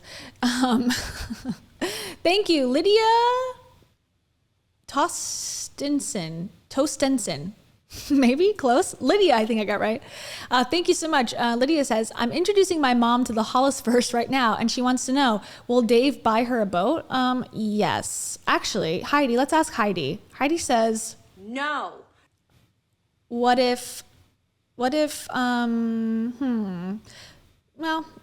okay, we'll ask Dave. Dave, what do you think? I will slowly buy you a boat. Dave disagrees with Heidi. So there it is, folks. And I think buying a boat would give you life, right? It's giving me life. And let's play a song just as like a little intermission. Why do you follow me if you don't already own my book? Thanks, Lydia. And welcome to Lydia's mom. Sorry, we have a lot of mom, we're a little anti-mom on this channel, just slightly a little bit, but you're welcome here. Just anti-my mom. I don't mean anything by it. Okay. Thank you. I appreciate it. Yes. This is gonna feel real good in my body. Like I really did. And I was like, what a beautiful, like someday I'll reach the level of nirvana or whatever where I'm spiritual enough where I know if this like kiwi is gonna make me sick or not. That's what I thought it was. And I was talking, hormones a big thing for me on the show as well. And it's something I've learned so much about. It has literally changed my life to understand my hormones and my cycle. And I had this guest on and we were talking about food and I said, she was talking about intuitive eating. And I was like, if people want to learn more about this, and she was like, you read the book Intuitive Eating. I was like, there's a book? I had no idea. It is a game changer. And it is the opposite of every piece of advice you have ever heard about food, ever. And I was like, there is no way this works. And I know I say things are life-changing a lot, but it is literally life-changing. It's basically like these 10 different principles to change your attitude around food. But the two biggest ones that I remember, or at least that were very powerful for me, is that number one, you honor your hunger. Yeah, explain. What do you mean? When you are hungry. That is, honestly, everyone at home, including me, is like, Rach, What do you mean you eat when you're hungry? That's eat not what we're taught as when women. you're hungry, and that most women have ignored their hunger for so long, they don't actually even know when they are hungry. You're like, whoa, I'm lightheaded. Whoa, it's hard to focus. Unless you're hungry for gluten, then you ignore that feeling and you don't do it because it makes you feel bad. And we looked in the mirror and said, we're done. Because, whoa, it's all of these things. I'm irritable, I'm this. And it's like, oh, I haven't eaten in 6 hours because I've been working or I've been taking care of these kids or going to school or doing whatever. So the first is that you honor your hunger, that you teach your body that when when it is hungry, you will feed it. Because right now, most of us, our body does not trust us to actually give us food. And if you are someone who struggles with emotional eating or binge eating, it's often the psychological response of your body going, I don't freaking know when you're gonna feed me again. So I'm gonna go as hard as I can, as fast as I can in this moment, because there's a chance that tomorrow you're gonna wake up and not eat until 5 p.m. again. So the first one was really powerful for me, was honor your hunger. And the second one, this is so wild, and I know it seems untrue, but I swear every woman I know who I've made read this book is like, this shit's crazy. There's no bad food. Oh, yeah. There's no bad food. That psychological, Except for gluten. Sorry. there's no bad food is unbelievable. It seems so stupid because I would have told you like, oh, of course, because like everything in moderation, and I eat really healthy all the time. So then if I have bread or like whatever, this idea that you really truly don't believe that any food is bad, if you take that psychology away, there's this really crazy thing that was happening that I didn't even know. They talk about it in the book. I didn't even realize I had this psychology that like having bad food is like a little naughty. You're like being a bad girl. You're like, these people don't understand me. I'm gonna go eat this cake. Like, I deserve this. You do things in secret. You don't want anyone to see. It's like rebelling. So you eat this food because you're eating like bad food. Yeah, don't you call it, I heard you call it something like eating in defiance? Yeah, you're just like, I can't have this or I can't do that. So you're like, screw it. Like, I'm just gonna go and do all of these things. And then they found in studies that people end up taking in way more than they would have if they were just like, oh, I want some cake. That what they found is that people would have like 3 bites and then be satisfied and satiated and move on. But because you think it's bad, you're telling yourself, I'm never gonna get this again. You make up this belief that like, it's just this one time. I'm just gonna be at this buffet one time, I'm never gonna do this again, and you go extra crazy. And if you just believe that there wasn't bad food and that you would always feed yourself when you were hungry, you would just make way smarter choices. Smarter. Okay.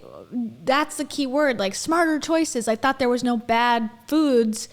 So again, it's like almost like, no, this is reverse psychology. Tell yourself, like, it's almost like from what it sounds like she's saying, because it all comes back to eating less, right? Like that's the key. That's the good part, is like, oh, well, this reverse psychology actually allows you to eat less, which makes you thinner. So it's not just like, oh, this is a different way to be and eat. It's like, oh, it always comes back to, well, actually it's going to make you skinnier, which is always the goal, as we know, you know? God, what was I going to say? It was a point about that.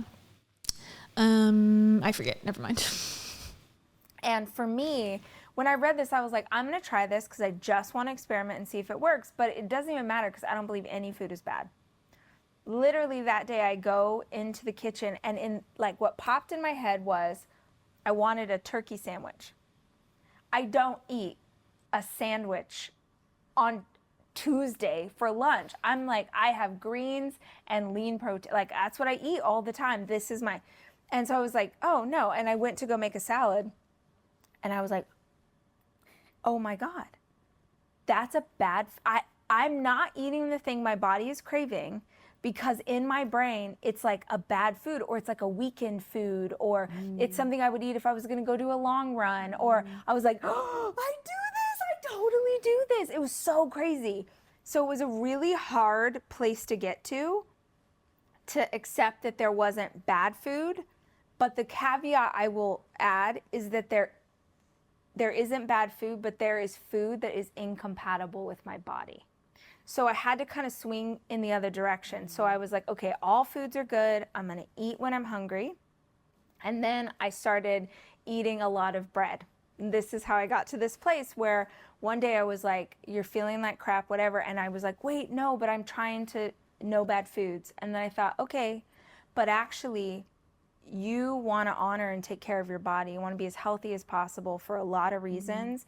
Then you also have to understand that gluten and bread isn't bad, but it could be hurtful to you. Well, oh God, I there's so much to unpack here. I know, sorry, I just went on a please don't. soliloquy. No, I love this because it's the dopamine rush, right? Where you're Right. like, it's naughty. I'm not supposed to be doing it, so you Yes. get this freaking rush. Tom and I used to do it. Rachel, she also has a thing. She did the whole anxiety episode where she was like, how to overcome your anxiety, which I, obviously ripped apart because it's something I can relate to, and having anxiety pretty severely at times in my life. And also her being not an expert to give advice about anyone curing their anxiety issues. And in that she said, we're addicted to adrenaline, and we are secretly, people who have anxiety, like really extreme, like panic, like that is motivating, and it's like a drug, and you have to keep being more anxious and more anxious to get shit done. I'm like, that is not my experience. No siree. But it seems she's got this addictive, I don't think it's an addictive personality, but she thinks everything is addictive. Eating addictive. I gotta cut it off. I gotta just look at myself and cold turkey stop, or else I won't. Or I have to the food and the anxiety, or it's naughty and I'm gonna get off on it. It's that's maybe your experience, and that's fine. It's valid, but it's not. I don't think that's everyone's experience, that we all are secretly yeah, I don't want to be a good girl. I want to be a bad boy and eat this Oreo. It's I just don't relate. Sorry. Can't relate. I don't want to be relatable. I want to be relatable. I'm trying, but I can't. The same thing, and we would do it together. So now it was double the freaking whammy, and where we would both be very restricted during the week. And, I've heard you talk about even bodybuilders. It's the same thing. We were surrounded, as we were building Quest, we were surrounded by bodybuilders. Right. And women with just wicked bodies. And so, when I say wicked, amazing, right? Yeah. So you're seeing these people, you're like, oh my God, I want to look as good as them. And so they have a behavior of the way they eat. And that behavior, you're like, oh, it's 6 times a day. See, I'm not starving myself. Right. I'm eating 6 times a day. Right. But what I never put together. That's literally what Heidi's like. I eat so much all day. I eat so many things all day long. I eat 2,000 calories. And you're talking about bodybuilders, we can relate. But I told myself, okay, your next meal is at 2:00. If I was starving at 1:45, right, I would sit there staring at the freaking clock until 2:00 came. And so the ideas, the thoughts around food, how we handle them, is so powerful. And to your point about what's good and bad, we label them clean and and bad foods. In labeling them, right, we're embodying that feeling, so that when we eat it, we're like, oh, this is bad, it's bringing you dopamine rush. Right. Or it's clean, it's giving you that kind of that little pat on the back. Right. See, you said you would Right. eat clean, and you Right. are.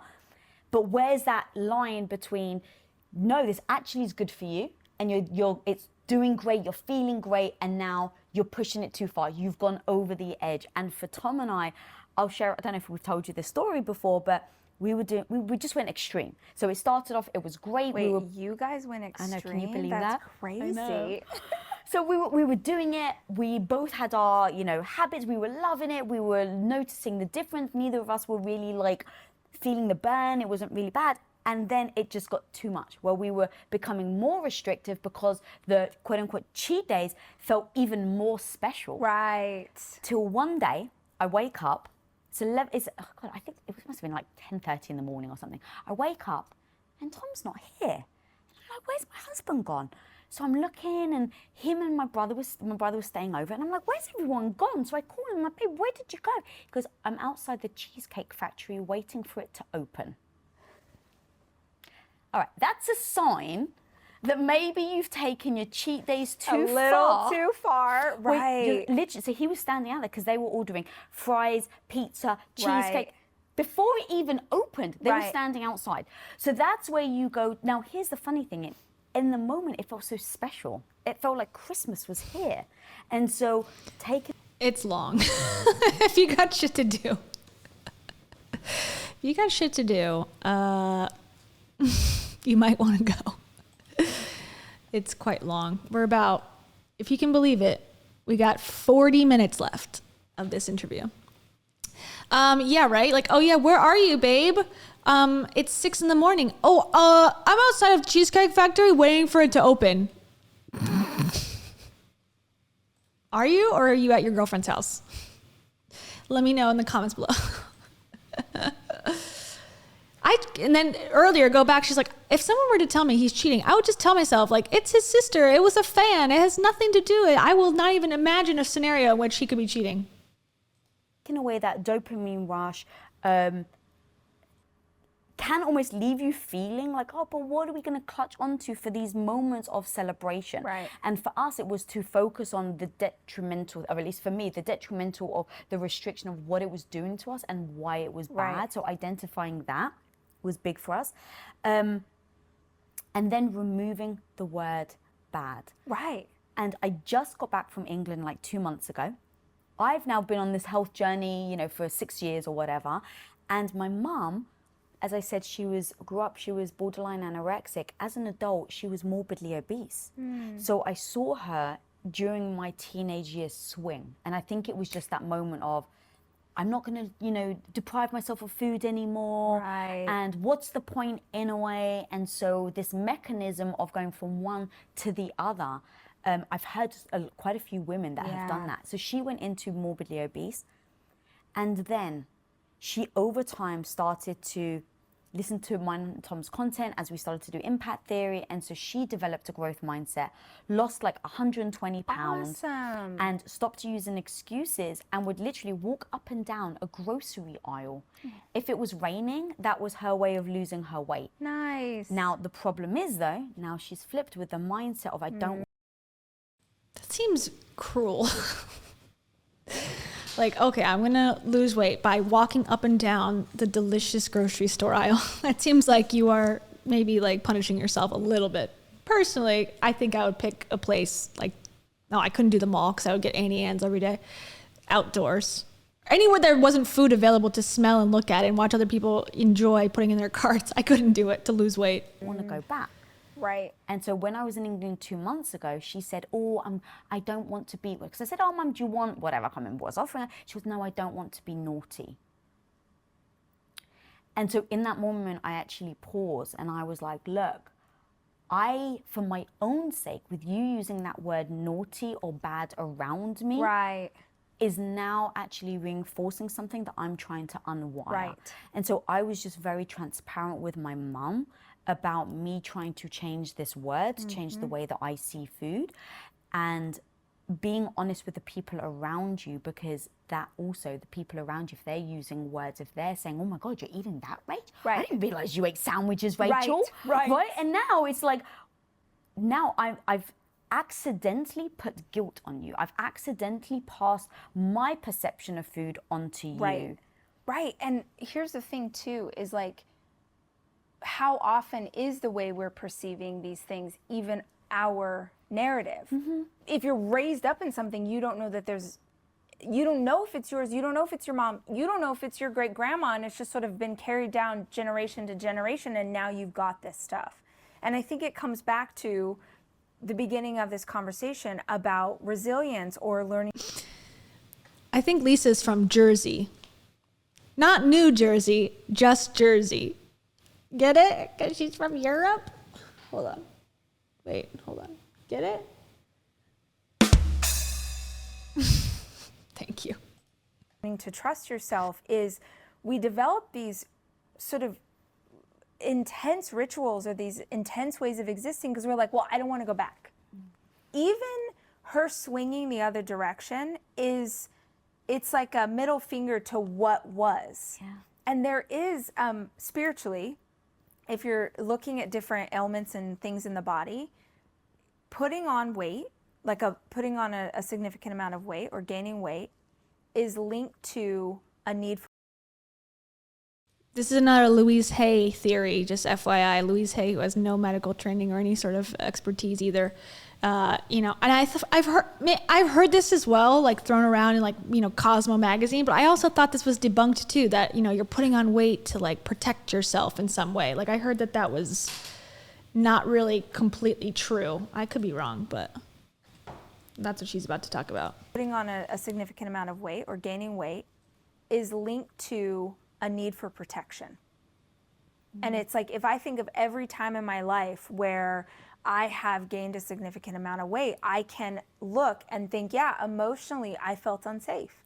And so I felt like I needed to protect myself. Even thinking of like being pregnant for the first time and being so unsure and like, I've got to protect this baby and keep it safe. Like it creates literally a space between us and the outside world. It's making us feel safe, especially if there was something about past behavior where you were like, I don't want to be that woman anymore, so I'll go way hard in this direction. And then there's this fear, once you lose the weight or once you get healthy, you have this terrifying fear that you're going to backslide or you're going to go back in that direction or repeat past mistakes. And this goes back to the idea that if we just gave ourselves grace and if we just realize that we are human, and we will make mistakes, but that will get back up and go again. If we trusted that we would go again more than we trusted that we would fail, anything would be possible. We not only would we get up quicker, but we'd go faster, we'd move further, we'd have more growth, we'd have more, because we'd just be like, oh yeah, that sucked. That was a moment in time where I messed that thing up, but look, I've learned and I've grown and I won't do it again. I won't make that mistake again because I've learned. And not to say I won't make another one, but I at least know how to navigate around that thing. It's okay. Not to like prolong this to oblivion, but I've been trying to find the thing about, the animal pets. I don't know. I'm trying to find the actual quote. I definitely have highlighted it, but I came up over something too that I feel like is relevant to this conversation. Now, again, this is from Girl Stop Apologizing, the book that came out second after Girl Wash Your Face. This is just something she's talking about.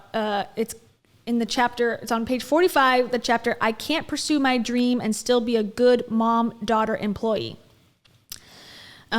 She says, okay, in my early days as a mom and entrepreneur, I wasn't a priority at all. I would run myself ragged, taking care of everyone else and never once worrying about how it might all affect me. This was a disaster. I got really sick at least once a year. I was always stressed out. I was always struggling with my weight. It was a mess. Then someone pointed out that I couldn't take care of anyone properly if I didn't first take care of myself. My health and well-being are now my biggest priority. I get 8 hours of sleep every night. Yes, 8, not 6 or even 7. 8 full hours. I eat well. I drink water by the bucket load. I haven't let Diet Coke touch my lips in over 4 years. Yes, I'm still addicted to coffee, but we can't win them all. I took up running and get in at least 12 miles a week. I carve out several hours a week for prayer, church, and volunteer work because my faith is extremely important to me. I don't think the goal is to ever be balanced, ladies. I think the goal is to be centered. Centered means that you feel grounded and at peace with yourself. So she's better than us. Continue. If we have evolved into a new place, right? Like you got healthy or you built the business or you have the relationship and you're like, I'm in this place, but you're so terrified that it's going to be taken away, you haven't actually evolved. Your geography has changed. Your psychology is the same. You are the same person who was in that place. You're just in a new location physically, but mentally, you are still that woman. You are still that girl. You are still that man. And because you still have that mindset, you do run the risk that you'll go back there, right? So it's like, if we can make one change but not fundamentally have everything be different, we're destined to keep repeating really big past mistakes. I mean, I think that's so powerful and so common, where we will go towards something and then see, I'm here now, so I'm no longer that person, right? Sometimes it's like, are you running away, right? Like, are you trying to go in another direction to escape your past? Right. Or are you going through a direction as an evolution? And I think it's so hard to do that evolution where you're looking back and you're assessing who you are, you're assessing where you want to go. Thank you, Mai. Mai says, Kia, my brain is becoming mush trying to keep up with Rach. Can you please perform light language so I can keep watching? Absolutely. I can perform my own light language and we'll have the expert come on as well. Okay, ready? Hold on. Everyone will take a little solo break just for a second. Okay, everyone, big breath in. Breathe in the demons and release the demons in the same breath. Okay, 1, 2, 3. Okay, that's step 1. Now step 2 is just to go. Okay, that's step 2. And then step 3 is to add in the hand signals. Okay, so we got 3 steps. It's 5, 4, 3, 2, 1. Light language is done. Okay, so step 1. Okay, then we're gonna start going blah, blah, blah, blah, blah, blah, and go like this. And now a couple pops. Okay, step 4. And then step 5 is to go. Okay, ready?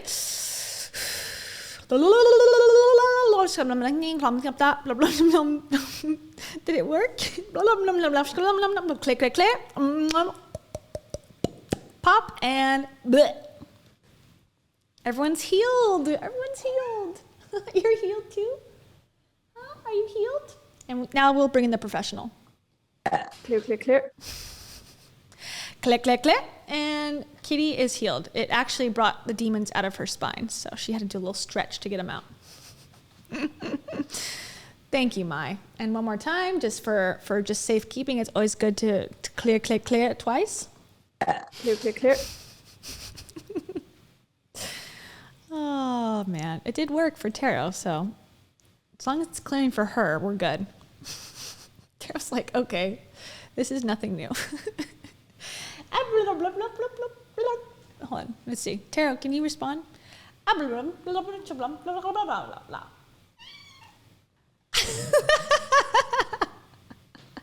Wow. Okay, Taro Kitty.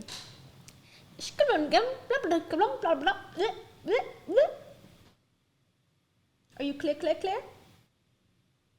I don't know. She's meditating now. Oh, man. Thank you. Thank you, Mai. And thank you for everyone who went on that journey with us to clear, clear, clear and become healthy with us. We are truly saving the planet. We're ushering in new Earth as we speak. Projecting forward, and I've actually heard you say you like came out of, I think you said you came out of your mum's womb thinking about your future. Right. So that is so clearly ingrained in you, right? So what about the people where it's not ingrained? That may be where they're like, okay, Rach, I really hear what you're saying. I want to do all these things. I feel like I'm making the steps forward, but even though I'm making the step, the fear is still there. So I hear what you're saying. Maybe you haven't addressed it yet. Right. But how do you then start to and keep moving forward? Or are you saying you have to stop? Understand I'm clear. that your fear is part of the process. Understand that mistakes are part of the process. Understand, like, if you accepted that you would slip up, whatever it is, if you accepted that you would slip up, if you accepted that you've been working so hard on your temper, but there's just that one day where you had a really hard day at work and you're hormonal and you didn't eat in time and you scream at your kids. You can accept that this is part of your journey, right? And this happened, and in accepting it, go like, okay, what made this happen? What were the steps that got me here? How could I navigate around? I could pack a snack in my bag. Like, I'm practical. If I do something like that and I could have eaten earlier. I could have, told my oldest son that I was running late, and if he could, get the little kids a snack so that when I walked in the door, I'm just making something up, right? Like, I could have taken steps to better prepare everything so I would not get to that place. If I look back historically and see I can figure out the steps to do it better next time, because I accept that that's part of my journey. Or I can feel crazy shame about it. I can cope because of it. I can ignore it. And when I ignore it, nothing gets better and nothing gets fixed. Like, if you can't face it, you can't fix it. So a willingness to understand that this is part of your journey, and that in accepting the journey, you'll be given the answers to not make the same mistakes twice. That's the power. That's the power. But if you believe that you have to be perfect, if you believe that you get one shot in this lifetime, and if you mess up that shot, you're never getting another one, that's going to keep you from doing anything. And that's going to make you believe that when you do fall, which is human, that you should just stay there. You should just die. You should just like roll back to wherever you were. You're right. You're never going to break out of this, your hometown. You're never going to evolve past where your parents are. You're never going to. If we believe that we have one chance and we might not even get that chance, but that we have to live perfectly, of course that's going to keep us from doing anything. And that's going to make you have intense fear about. Okay, not to keep cutting it off because, like, you know, this is a riveting conversation that she's giving. I'm sort of waiting for her to get to the juicy part, but as I'm going through this book again, this is related to my conspiracy theory. I need a conspiracy theory button. Okay, that's not it. That's a good one. Conspiracy theory time. Okay, you know how I said on the last stream yesterday, I was like, okay, you know, I think Toiletgate has been more planned, and maybe not like planned, but like the signs were there maybe more that it was forthcoming, or that, you know, it seemed like she makes it, first of all, she makes it seem like it didn't happen the way it did. But I think if we were living in reality, you could think like, well, maybe she had a bad day, or maybe she like, you know, something was going on in that specific period of her life when she got divorced and all that stuff that pushed her over the edge. But then when you start to like look back at old stuff, like there's actual like words that she's used that were used in Toiletgate. You know, she said like having the pressure of social media, and she was going to stand up for herself and finally, you know, do something about it. Like there was little signs, and she's like, my sweet cleaning lady. Like she already had mentioned that. So here's another one. This is again in 2019. I believe this book came out. I keep saying that because I know the other one came out in 2018. I should just look it up.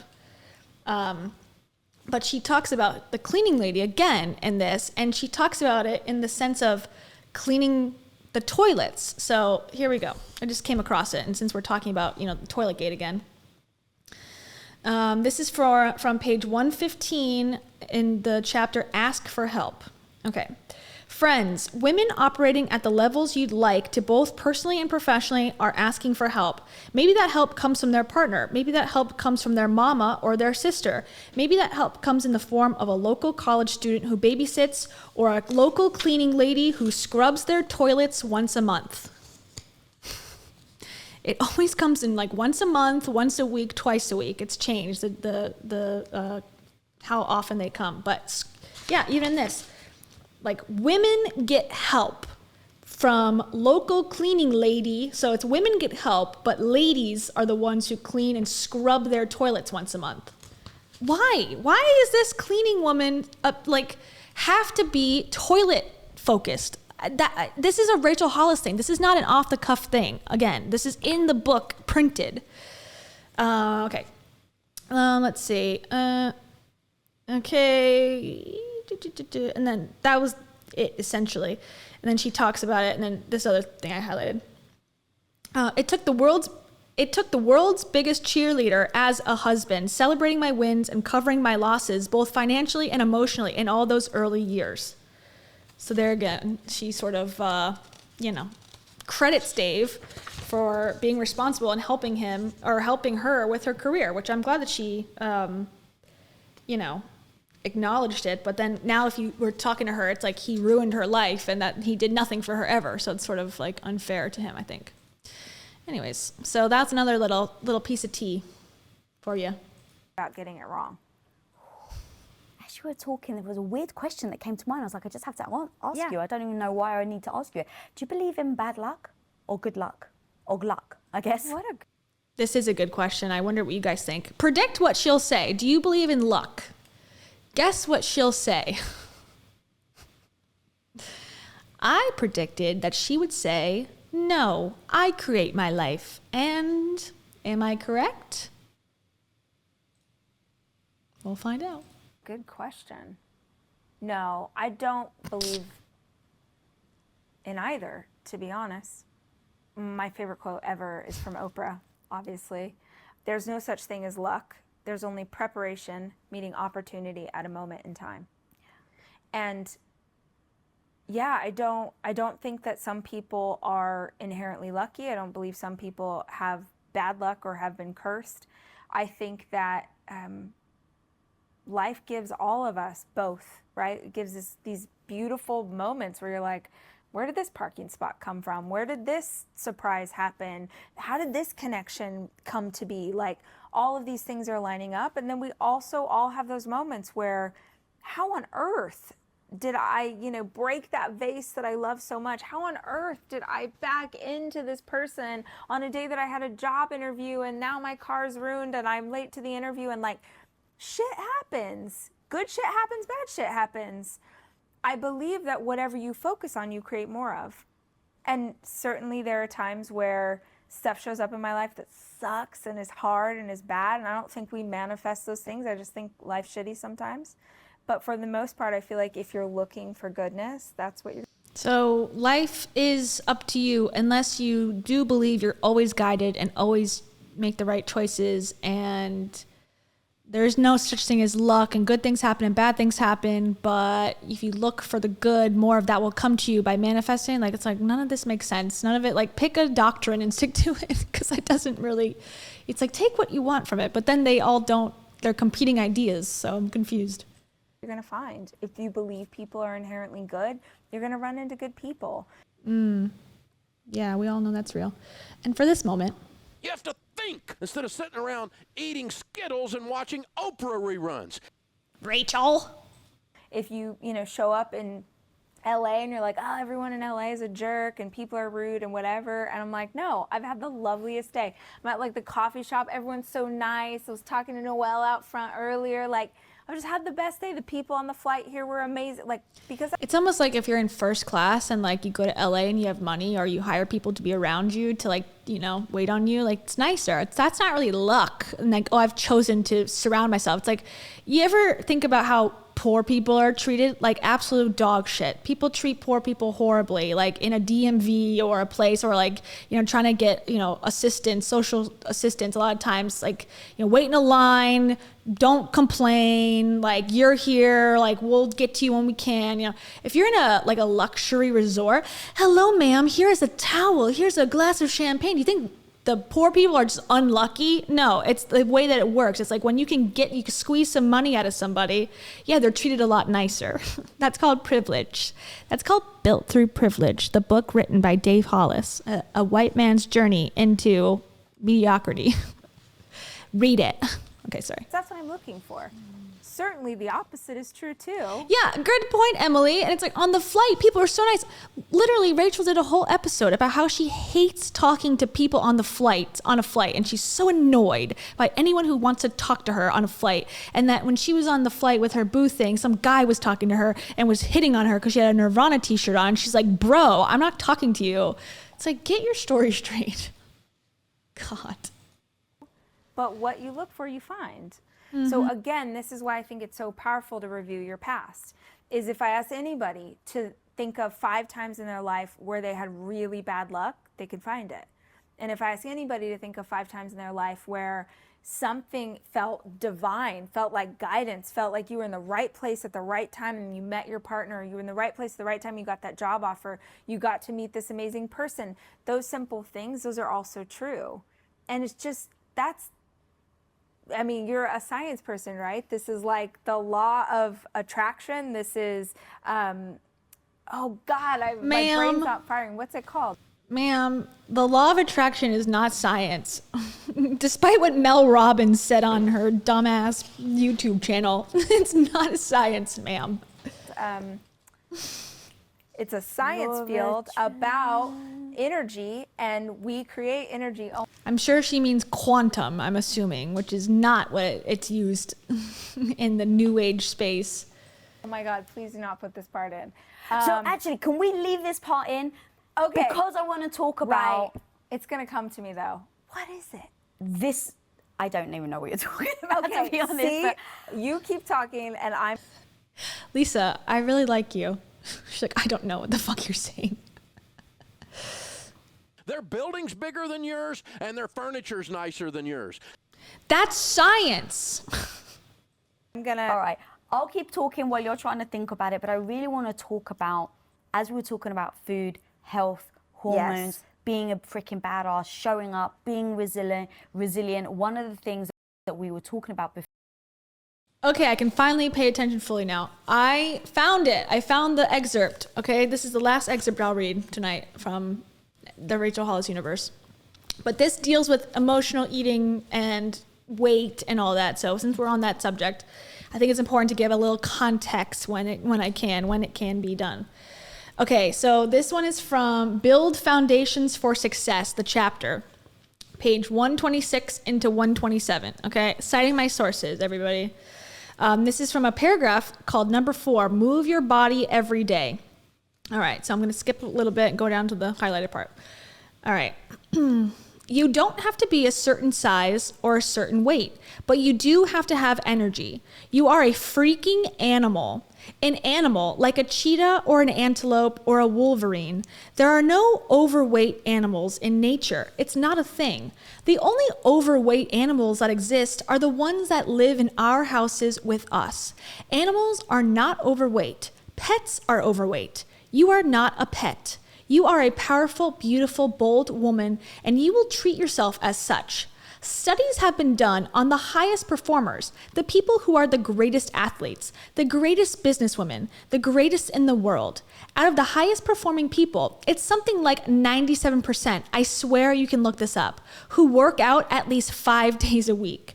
It's not because those people were given some special workout genes that you don't have. It's because those people know that energy begets energy. You want to achieve your goal? Get moving for those 30 minutes every day and make sure your body is ready to act on the vision you have for your life. So just a little insight from Rachel Hollis's weight theory. Just wanted to add that because I remembered that and I was like, ooh, calling women pets. Okay. Before we started rolling, Right. is how scarily often I think, or you were saying yourself, and then I was chiming in like me too, but like the brain fog, the forgetfulness. Yeah. And dude, I don't know if you find this, it knocks my self-esteem for a loop. Oh, there's nothing I hate more for myself than being low energy. Literally, nothing. And I know why. We can go back to an earlier conversation. I had a lot of depression in my family. And so a lot of memories of my childhood is my mom in bed with severe depression. And that was not something she could control. But as a little girl, that most of my childhood, that put me into situations that I shouldn't have been in at such a young age. And so I have sadness about that, and resentment about that, and fear about that. And so whenever I start to get low energy, there's something in the back of my head that's like, you're getting depressed, which is like my greatest fear. Yeah. I think this is true. I think this is an honest admission from Rachel, personally, because I think that is a legitimate fear, and it makes sense as to why she tells people, I am the most positive, upbeat person ever, because she's like manifesting that, womanifesting that into existence, because she's got fear that she's going to have, you know, an issue like her parents had or someone in her family has had. And she said that many times, that she's afraid to, you know, have mental illness. And I understand that fear.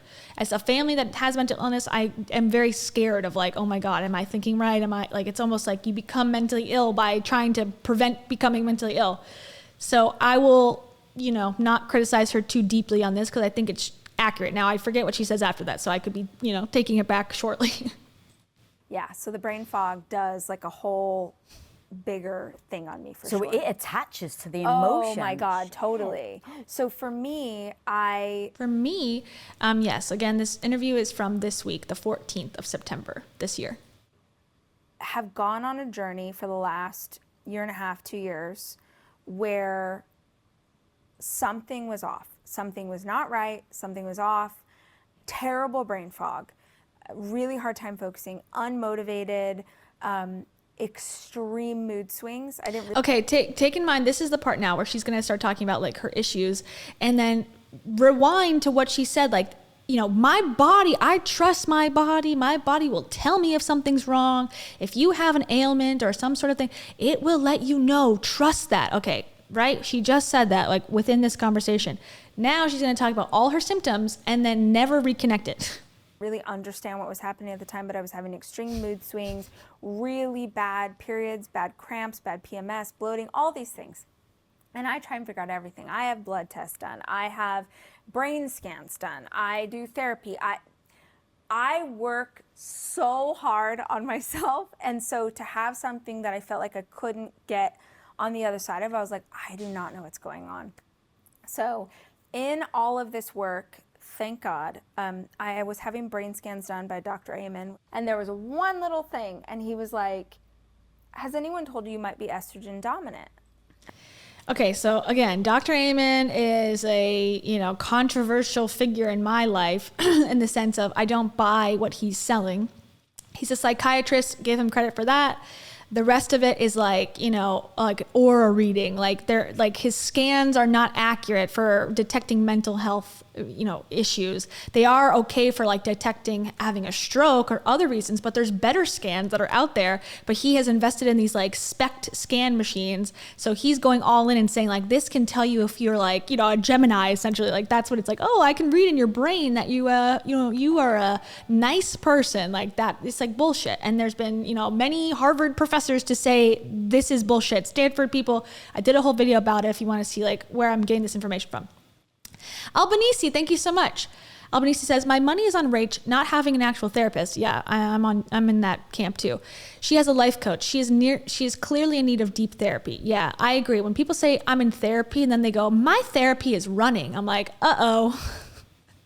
Red flag. We have a different description of what therapy is. And they've never specified, like, what is it, a marriage and family counselor? Is it a social worker? Is it a psychologist? Is it a PhD, certain thing? Like, they never psychotherapy, like, they never go into it, which is their business not to, but it's hard to, really know when that word is very much different to different people. So I agree. Let me see. When you don't specify, some people could say, this is just stupid.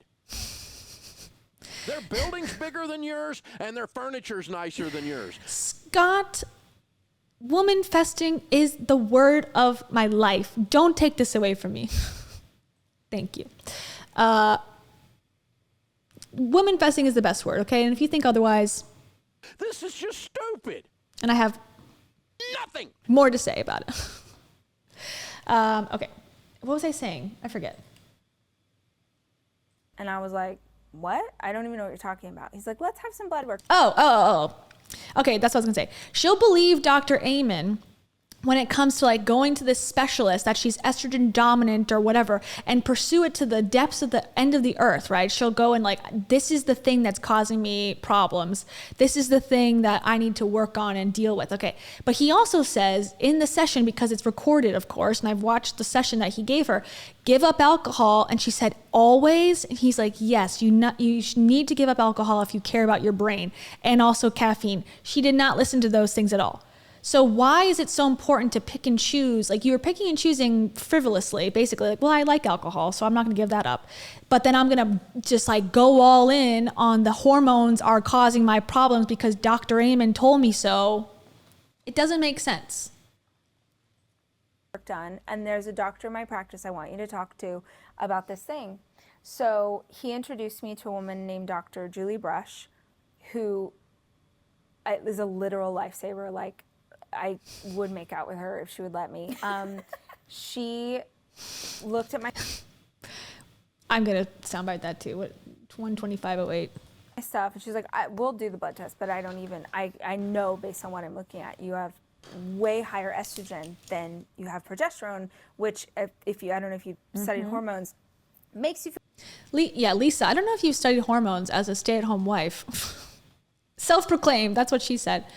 Also, what doctor is going to go, I can tell by looking at you that you have more estrogen than progesterone? Like, how? Like, in what universe can you just detect that without, like, I don't even need to do the blood test? Red flag. If they're like, I can just tell based on what I, because it's make believe anyways, red flag.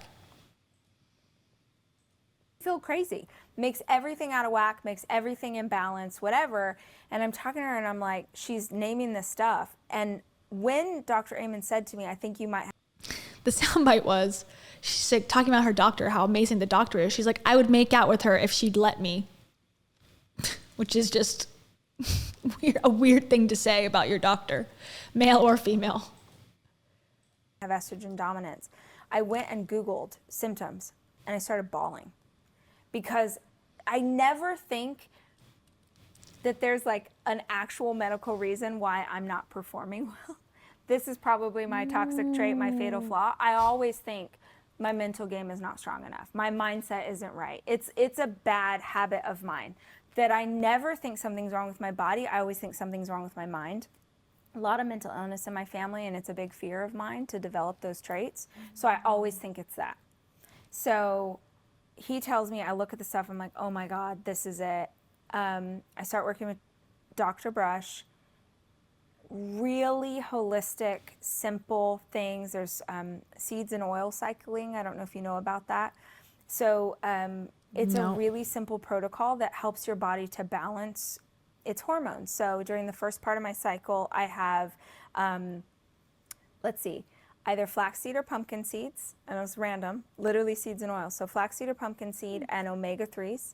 During the second part of my cycle, I have either sunflower or sesame, and I have evening primrose oil.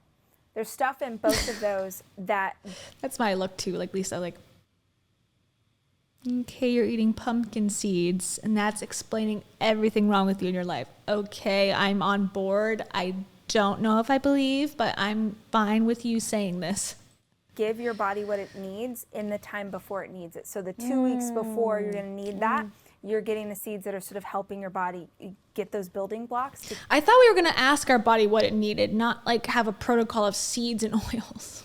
I thought we were like, turkey sandwich sounds good. No bad foods. Now it's like strict seed diet. Okay. Keep everything even. So I spent several months balancing my cycle, changed my life. I was having the craziest mood swings, and all of a sudden I was just like balanced and normal. And I remember... I don't know what that means, balanced and normal. And then it's going to go, and then it wasn't. It's like, yeah, that's any placebo effect. It just, at a certain point, it just stops. Because you could convince yourself, like, yeah, I think I feel better. I think I feel better now. And then, like, it doesn't feel better. And that's what she's going to describe now. Oops. I've talked about this publicly. So just truthfully, she Okay, here's the panic attack part. did tell me when I started this process, she was like, Actually, hold on. Before that. Trigger warning, big time for this one. She's about to talk about the miscarriage. So that's a wide level trigger warning and a lot of detail as well. And this part, okay, so fine. Trigger warning in 5, 4, 3, 2, 1. Trigger warning is done. This part, okay, I don't want to judge too harshly because it is a sensitive topic, obviously, but she says in there, which makes me feel like it's very Rachel Hollis of her to say, oh God, my glasses. It's very Rachel Hollis of her to say that, you know, she didn't have unprotected sex. She's like, we use condoms. Okay, condoms are like 99% effective. I'm a little confused as to how she got pregnant, and she's going to say like because of the seeds, and it's like because she was having this protocol that makes you very fertile. I'm like, I think that I don't know. I need a further explanation because it's almost like, is there something we should all be worried about? Like if you're coming up on this podcast telling people like I got pregnant and I was using condoms at the time, it didn't break, like, you know, it's a medical mystery. Like it sort of leaves everyone sort of scared for no reason, if there is no reason. Like it just sort of confused me a little bit. Like, well, then how did it happen? So, you know, I'll let it play. be careful. When you do this, it's going to make you really fertile. Yeah. So I was like, okay, cool. And then I got pregnant. And it was like, I mean, this is a whole other conversation, but we were not having unprotected sex. Like, it was wild. Like, it was so shocking. It was so crazy. And it was such an emotional roller coaster.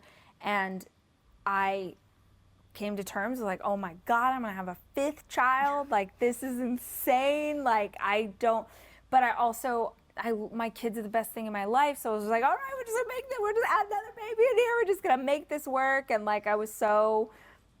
And you know, again, it's none of my business. It's not, you know, she doesn't have to tell everything, but I would be interested in hearing her perspective about having 4 children with your ex-husband. You get divorced, and within a year, I believe, within, you know, a year and a half, you're about to have a 5th child with a man that you don't really know that well for like under a year. I would be interested to hear that perspective. I haven't really heard her, other than she was really excited and it was going to be the best experience ever.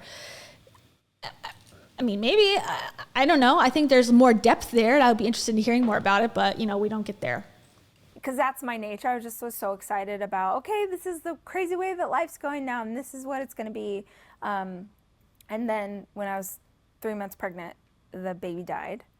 And that was so horrible. Like, I feel like I will be 90 years old and I'll still be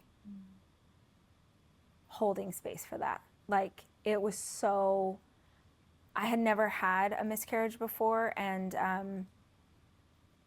I just have so much empathy and love for anybody who goes through that, because I can't explain. It's just like, I feel like it's one of those things, if you haven't experienced it in that way, you don't.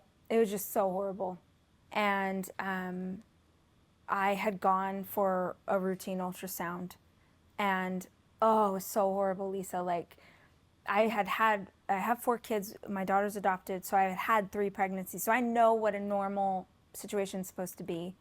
And she was looking at the baby, and my boyfriend was with me, and it was the first time.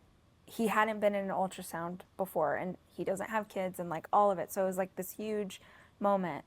And she said to the nurse, "Oh, can you shut the lights off? I'm having trouble seeing the screen." And I was like, I've never heard that ever in an ultrasound. I was like, what? And she just like wasn't saying anything. Oh, it was so horrible. And she was like, "Oh, honey, there's no heartbeat." And I just couldn't even understand what she just said to me. Like, I couldn't, I was in such shock. And it was like, and we don't know how long there hasn't been a heartbeat, and your body, this could really hurt you. And so we have to make a decision about, like, basically right now what we're gonna do and how.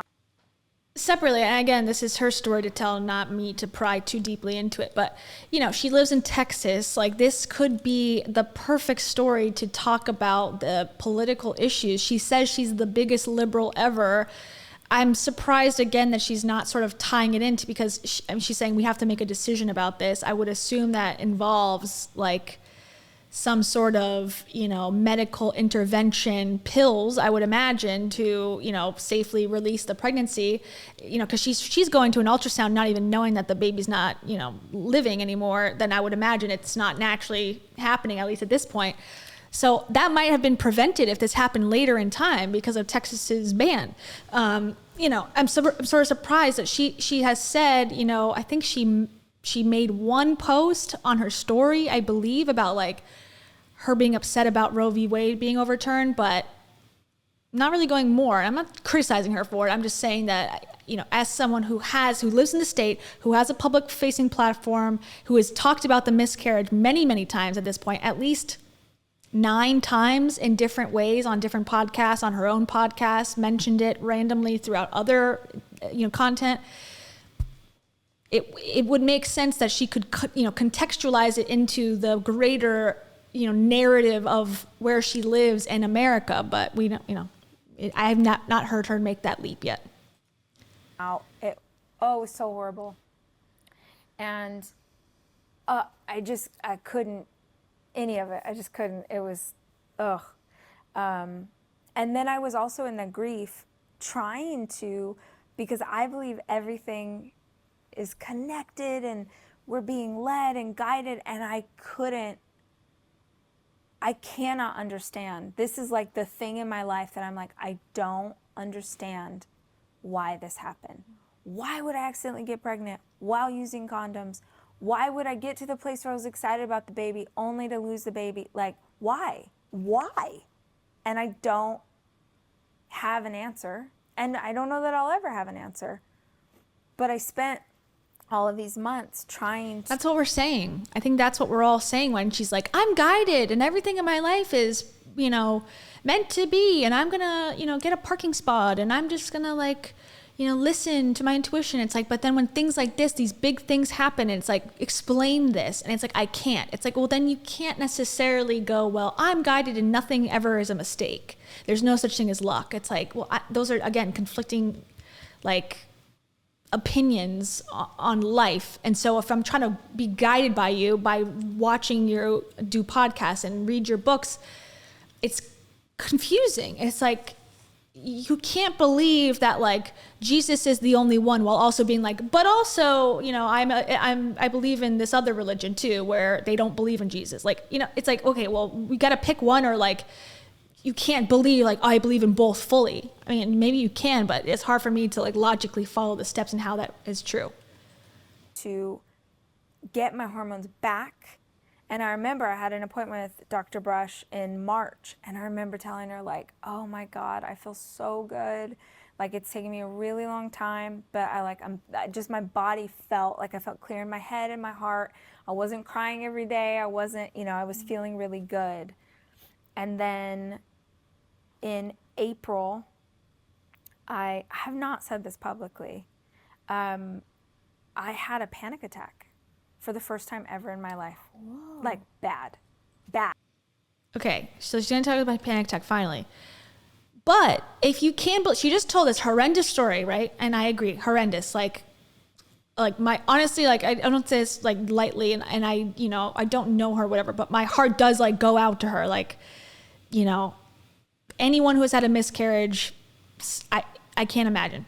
It sucks. I'm sorry. Like, there's no thing like, look on the bright side. Like, and the thing is, like, Rachel has sort of said, like, you know, to people who have cancer, like, well, look at the good side of like cancer treatment. It's like, bitch, come on, stop. Like, don't go there. That's not your lane, you know?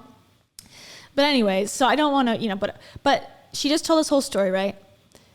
She's not going to connect it, that the trauma of that happening, the new boyfriend, you know, being the father of the child, her going to take on a fifth child in a situation where less than 2 years ago, she broke up with her husband. Her career is on the downward decline. You know, things are sort of like up in the air about if she's going to recover or not. Like, there's a lot of stress that would be leading. She's talking to a hormone doctor about going on seeds, you know, eating seeds and oils because she's having, you know, cramps and pain and whatever.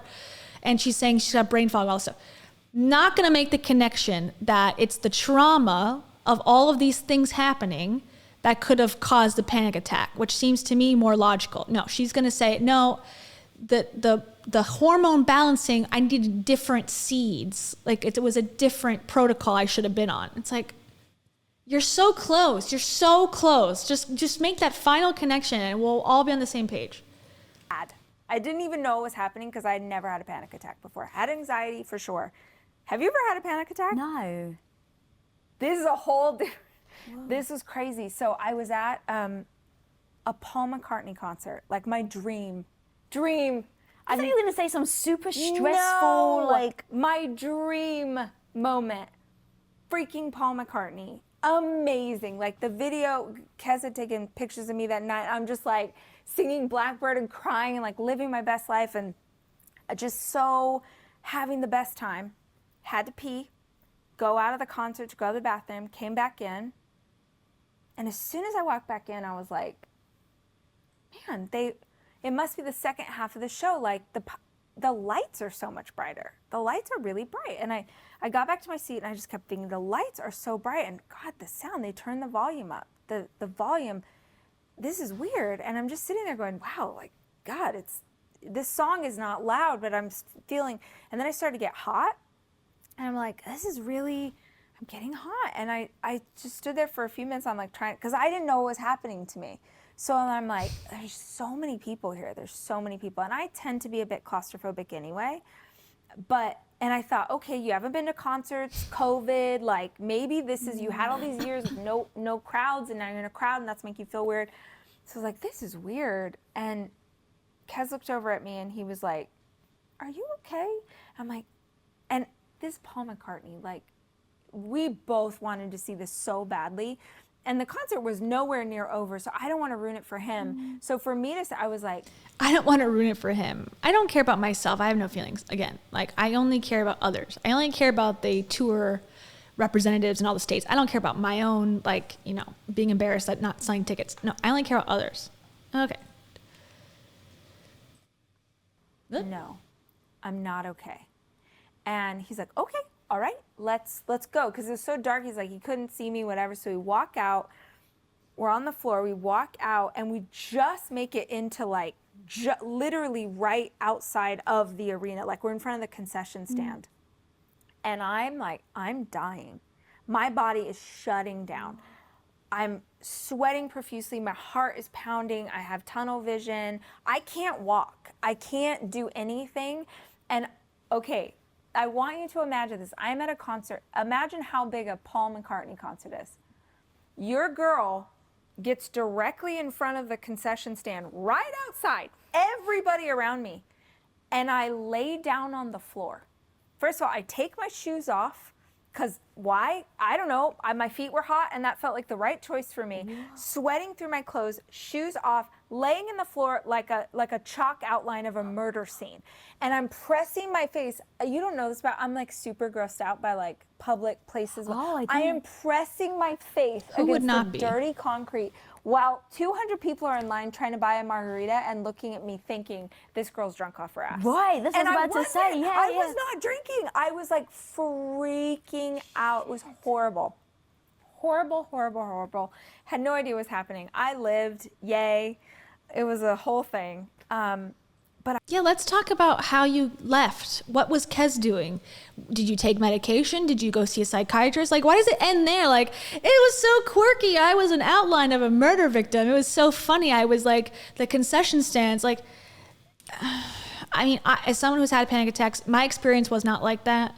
And I think someone said in the comments, like, they don't always happen in the most, like, shocking places, like, oh my God, I gotta get out of here. It's like, I've had them in classrooms. I've had them in, stores where nothing is happening, but it's like your body feels like, oh my God. But I just need to go outside, like in air. Like, I'm like, okay, let me get outside. Like, I can't be around people. That's my way of handling it. I never laid on the ground and put my face onto cold concrete personally, but that doesn't mean that's not what happened. But I wonder if she was drunk and she just publicly was drunk and just wanted to explain that away in a more empowering way. And I don't know. Maybe that's too far, but you could also jump to that conclusion. But I was like, what the hell just happened? And the next day I'm like, am I stressed? Like, I'm trying to unpack, am I stressed? Because sometimes I'll just push myself really hard and I won't know. And I'm like, no, literally nothing is happening. Like, what do you mean nothing is happening?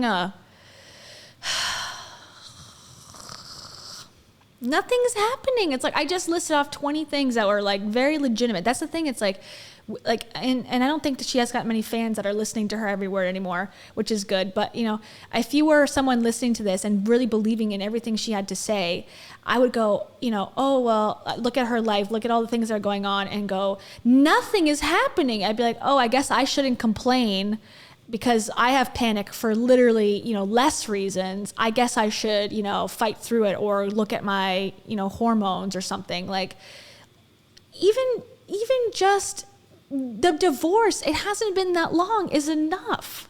Just normal life stress is enough to have panic, I think. Maybe it's more than that. Maybe it's her childhood. Maybe it's her brother, whatever. Like a myriad reasons of having panic. The fact that she's like, there's nothing wrong. It's like, it's hurtful to other people on their self-discovery of why their panic is happening.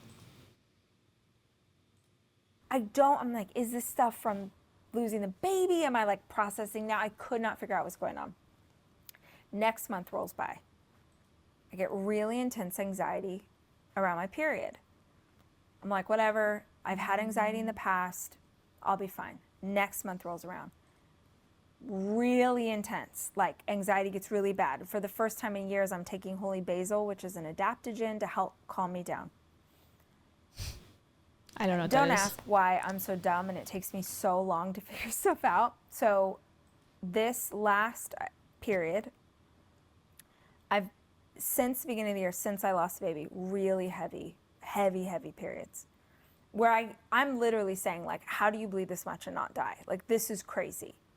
And so this last period, I knew that I was getting bad anxiety around my period. And so that month, or this month, for the first time ever, I in advance took holy basil to just keep the anxiety at bay. And it did. But in its place, I felt the worst depression that I have felt since I had postpartum depression with my son. And I don't get depressed. I might have intense anxiety and apparently panic attacks, but I don't, depression is not something that I really have experienced except that one time. And I was really low, like so low that I was like, something's wrong. Something's wrong. Not just like I'm sad and I'm low, but something's wrong with my body. And that was in a... You're human, as they like to say. You're a human being, Rachel. You're penetrable. You are able to have depression like other people. Even though you choose joy, you're still capable of having panic and anxiety for the same reasons everyone else does. That your life is chaotic and hard sometimes, and it puts us in these states of chaos. No one has it all under control. No matter what seeds you eat, no matter what balance of hormones you have, like, you're just like us, unfortunately. Sorry. That's what I'm taking away from this. Like, she cannot admit that, like, lots of people have stress and it comes out in anxiety. Lots of people have, negative things happen and they come out in depression, but not her. She cannot accept that. And that's what's frustrating, hearing this. The morning, by the afternoon, I was fine. And I was like, this is hormones. This is hormones. So I send a note to Dr. Brush, who takes like 2 months to get an appointment with her. And I'm like, hey, I need to get an appointment with you. Like, I need to do a follow-up. And because I always get the parking spot, her assistant calls back and is like, this is so crazy. We had a cancellation today for today at 3:30. I'm like, yes, I can. Thank you, spirit guides. And I get on the phone with her and I'm like, so that's guided. Okay, cool. Dr. Brush, we fixed my hormone cycle at the beginning of my cycle, but now the backside of my cycle, something's wrong. And she's like, okay, that doesn't make sense, but tell me what you're feeling. So I walk her through, and she's like, well, you are naturally anemic, and my family runs my family to be anemic and to have low blood pressure. And I'm like, yeah. And she's like, and you just told me that for 4 months in a row, after losing a child, you've been experiencing really heavy bleeding. And I'm like, yeah, I have. She's like, do you know what happens when you get severely anemic? And I was like, no.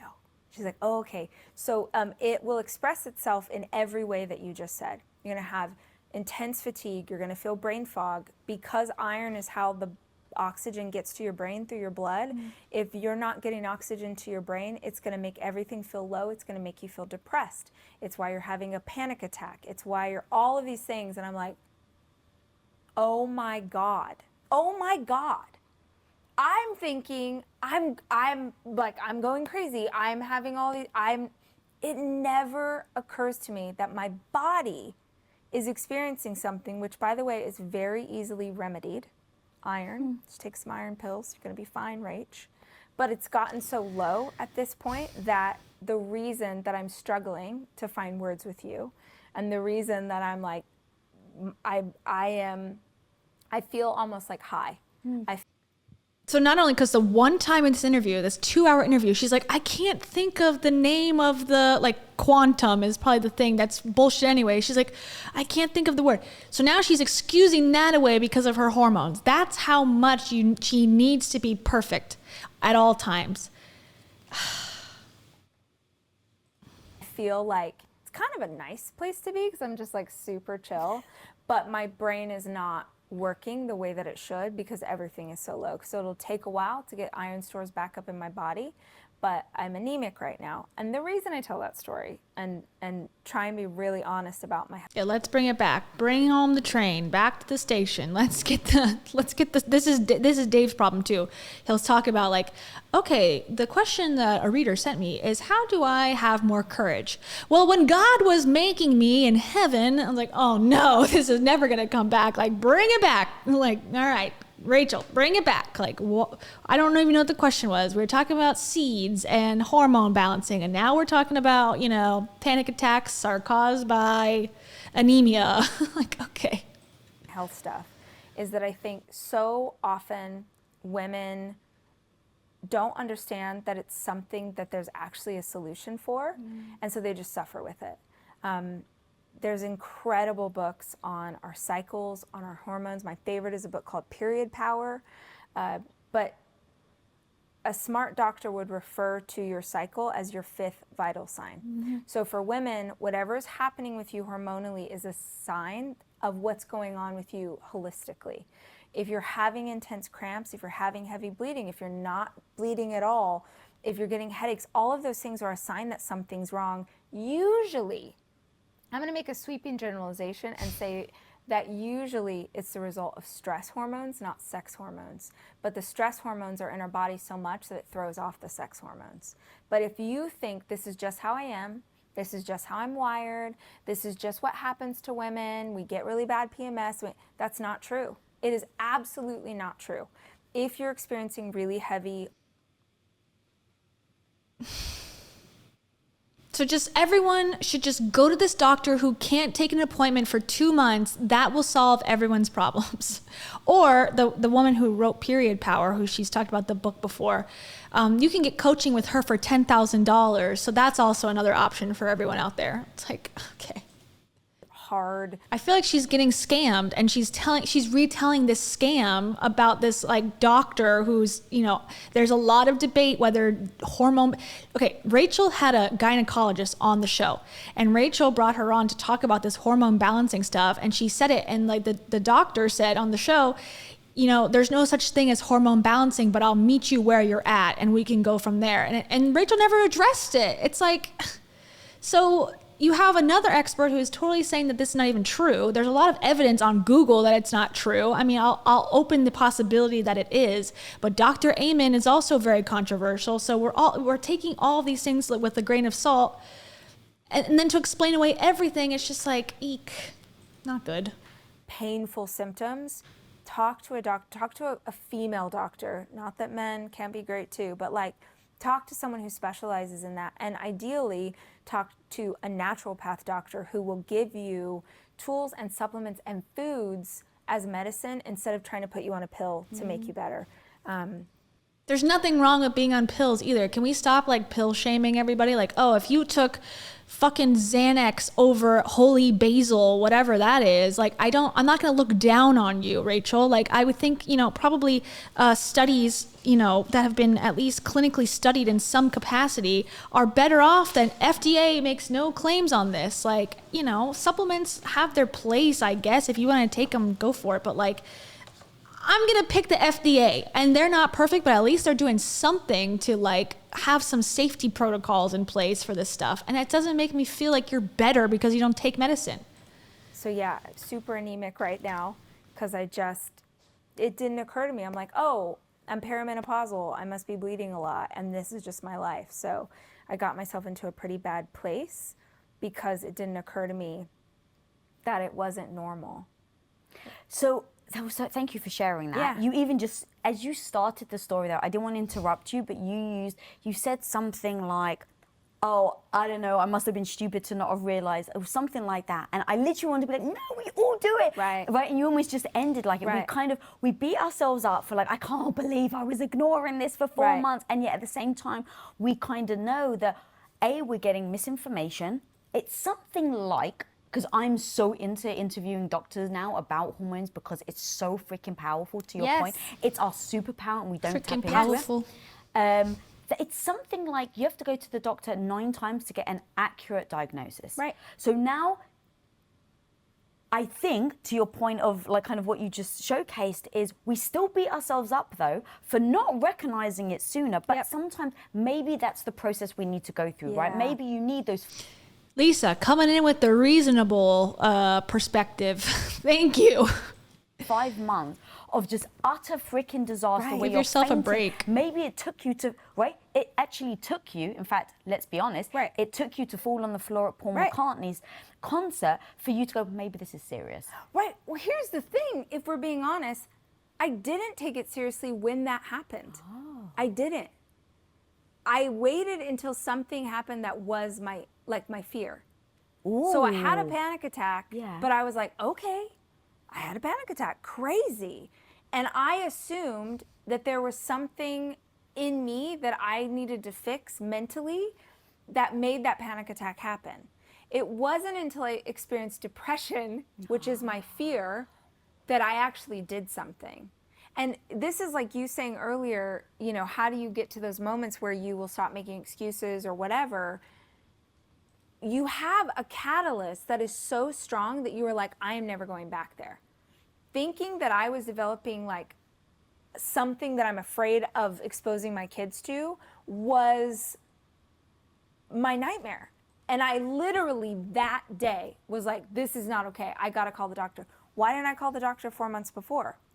Because I'm like, oh, you know, this happens. This is just me. Just me. I can do it. I can figure it out. Like, it's crazy. This is crazy. And I do this for a living. Like, I try and figure this stuff out for a living. I interview experts for a living. Like, this is what I'm doing. So if I'm having these problems. Is this what you're doing? You're interviewing charlatans and experts that you don't listen to. So it's like, I don't know. Your job is confusing. I'll just say that. We're almost at the end, everybody.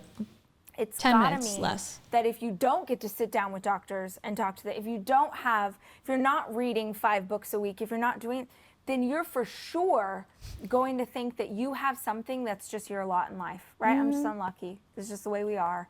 This is what it is forever.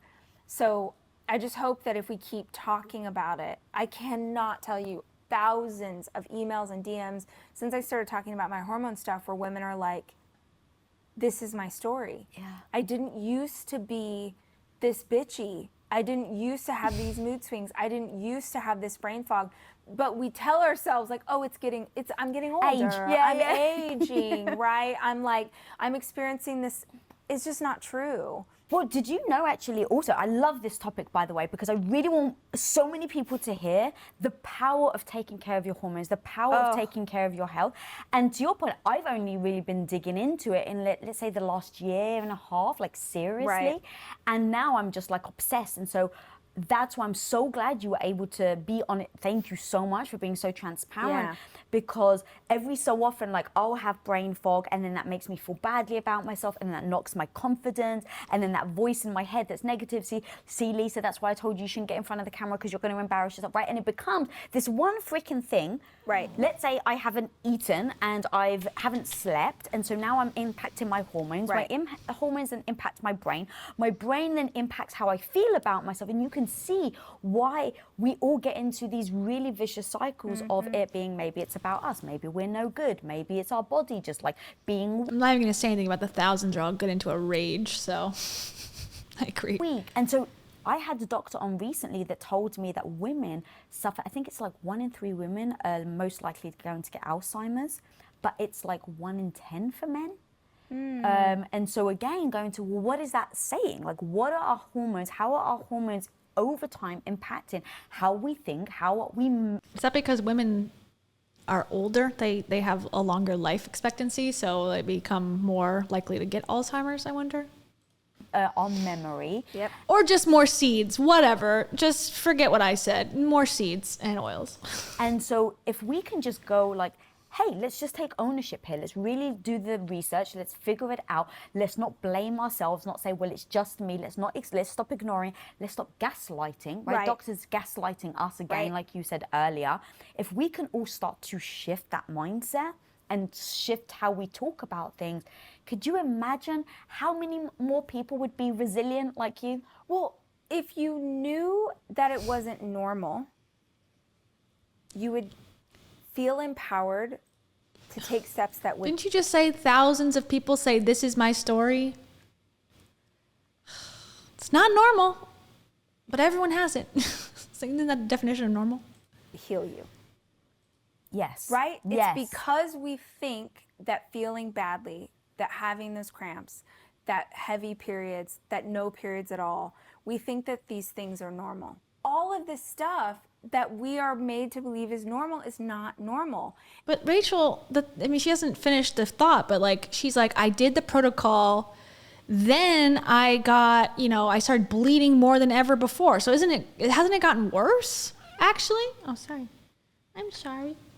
Hasn't it gotten worse, actually, over time? Like, since she started this? I don't know. And on a whole different tip, like, how many of us get a period and are pissed? We're mad at our body, like, oh, I can't believe I'm on my period. Like, now I got to do. Honestly, like, I was when I was like 15, 16, and then I stopped because I was like, well, this is fine now. I learned the beauty of tampons, and then I kind of stopped. But I didn't lodge them inside of myself for 3 weeks, so, maybe she has trauma. Body is literally doing what it's supposed to. Your body's being healthy. It's doing what it's supposed to do. But everything in you is hating the fact that it's happening. What do you think that does psychologically, emotionally? Like, oh, is your body literally cramping because you have this like angry energy about what's going on in your, like, What? My body, I'm getting cramps at 28 days because I'm angry? I don't think so. I think I get cramps on the happiest day ever. So I don't think that's a good theory. What you said earlier, you were talking about empowering. That's it. When you actually understand that at each phase of your hormone cycle for a bleeder, for someone who menstruates, not all menstruators are women, for someone who menstruates, every single part of your cycle has things that will sort of not be your favorite, but also has superpowers. If you think, oh, this is the week that I'm bleeding, and that means that I'm not going to have energy, and I'm going to be really crabby, and like blah, blah, blah, that's going to make you feel a certain way. But if you go sort of back to ancient times and how... Ancient times. Okay, let's get the history. I'm such a history nerd. Ancient times, period talk. Again, as much as she's trying to say, like, it's not normal and da-da-da, it really is re-establishing these gender stereotypes, or not even gender, but like stereotypes for bleeders, as she says. Like, I hate that word, but okay, people who menstruate like to say, oh, they're bitchy during their period. It's like, yeah, that's because that's been like an accepted thing. Because we're not allowed to be angry, we have to always choose joy. I think it's more of a social construct than it is a scientific, like, oh, how do you define bitchiness? Like, is it more aggression? Like, is it something, you're just not putting up with people's shit on the day where you're like in pain? Like, it's like she's trying to make it scientific, like, oh yes, on day 14 of your cycle, which of course is like, it's hard to predict day 14 or week 1 if you have an unpredictable cycle, which is very common for women. So this is like, again, like this is one woman's perspective from a very limited place of knowledge and from a place of gullibility that she is being misled by people who have been called out by other people in the profession that have scammed people. So I can't take it. Like, I'm trying to like find I'm trying to find holes in it for sure, but I'm also trying to find where it could be true, and I'm struggling.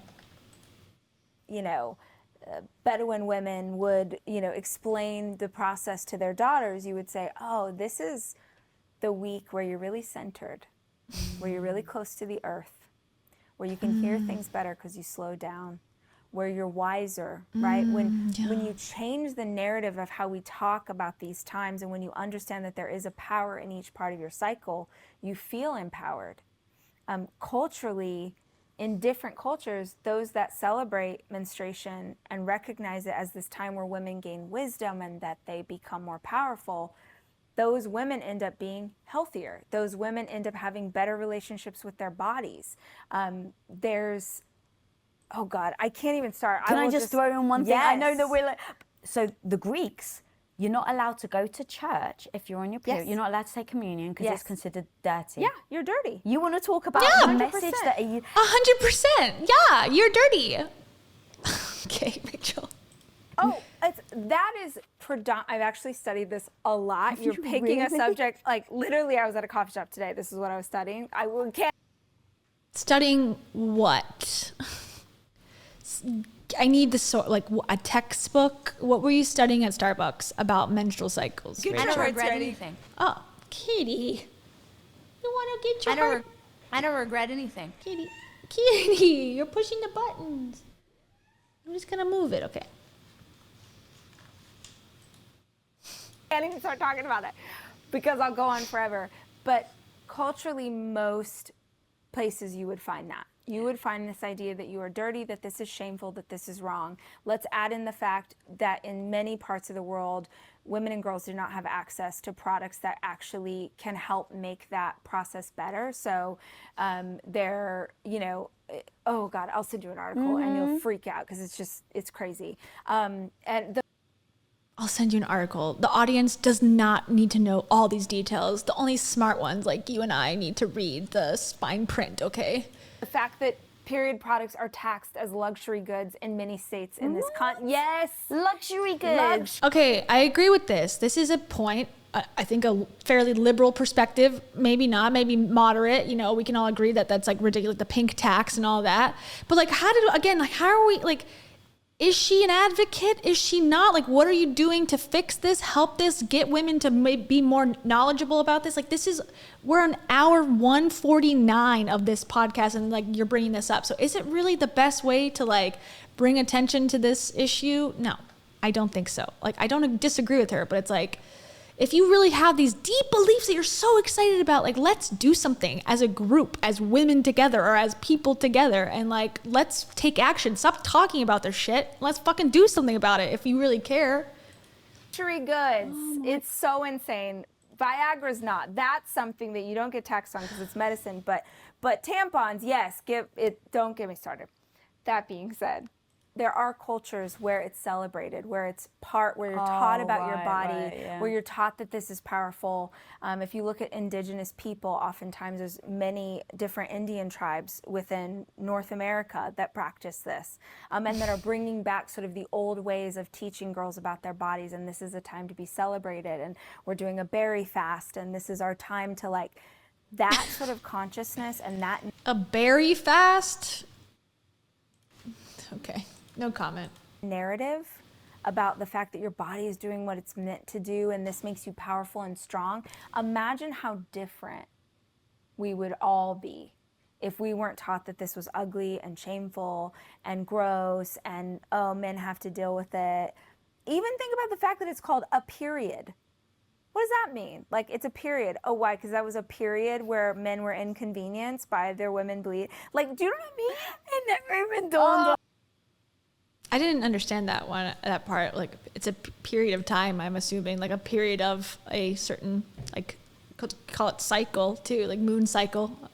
The full moon period. I don't know. It's not that crazy. It's not like bitch fest.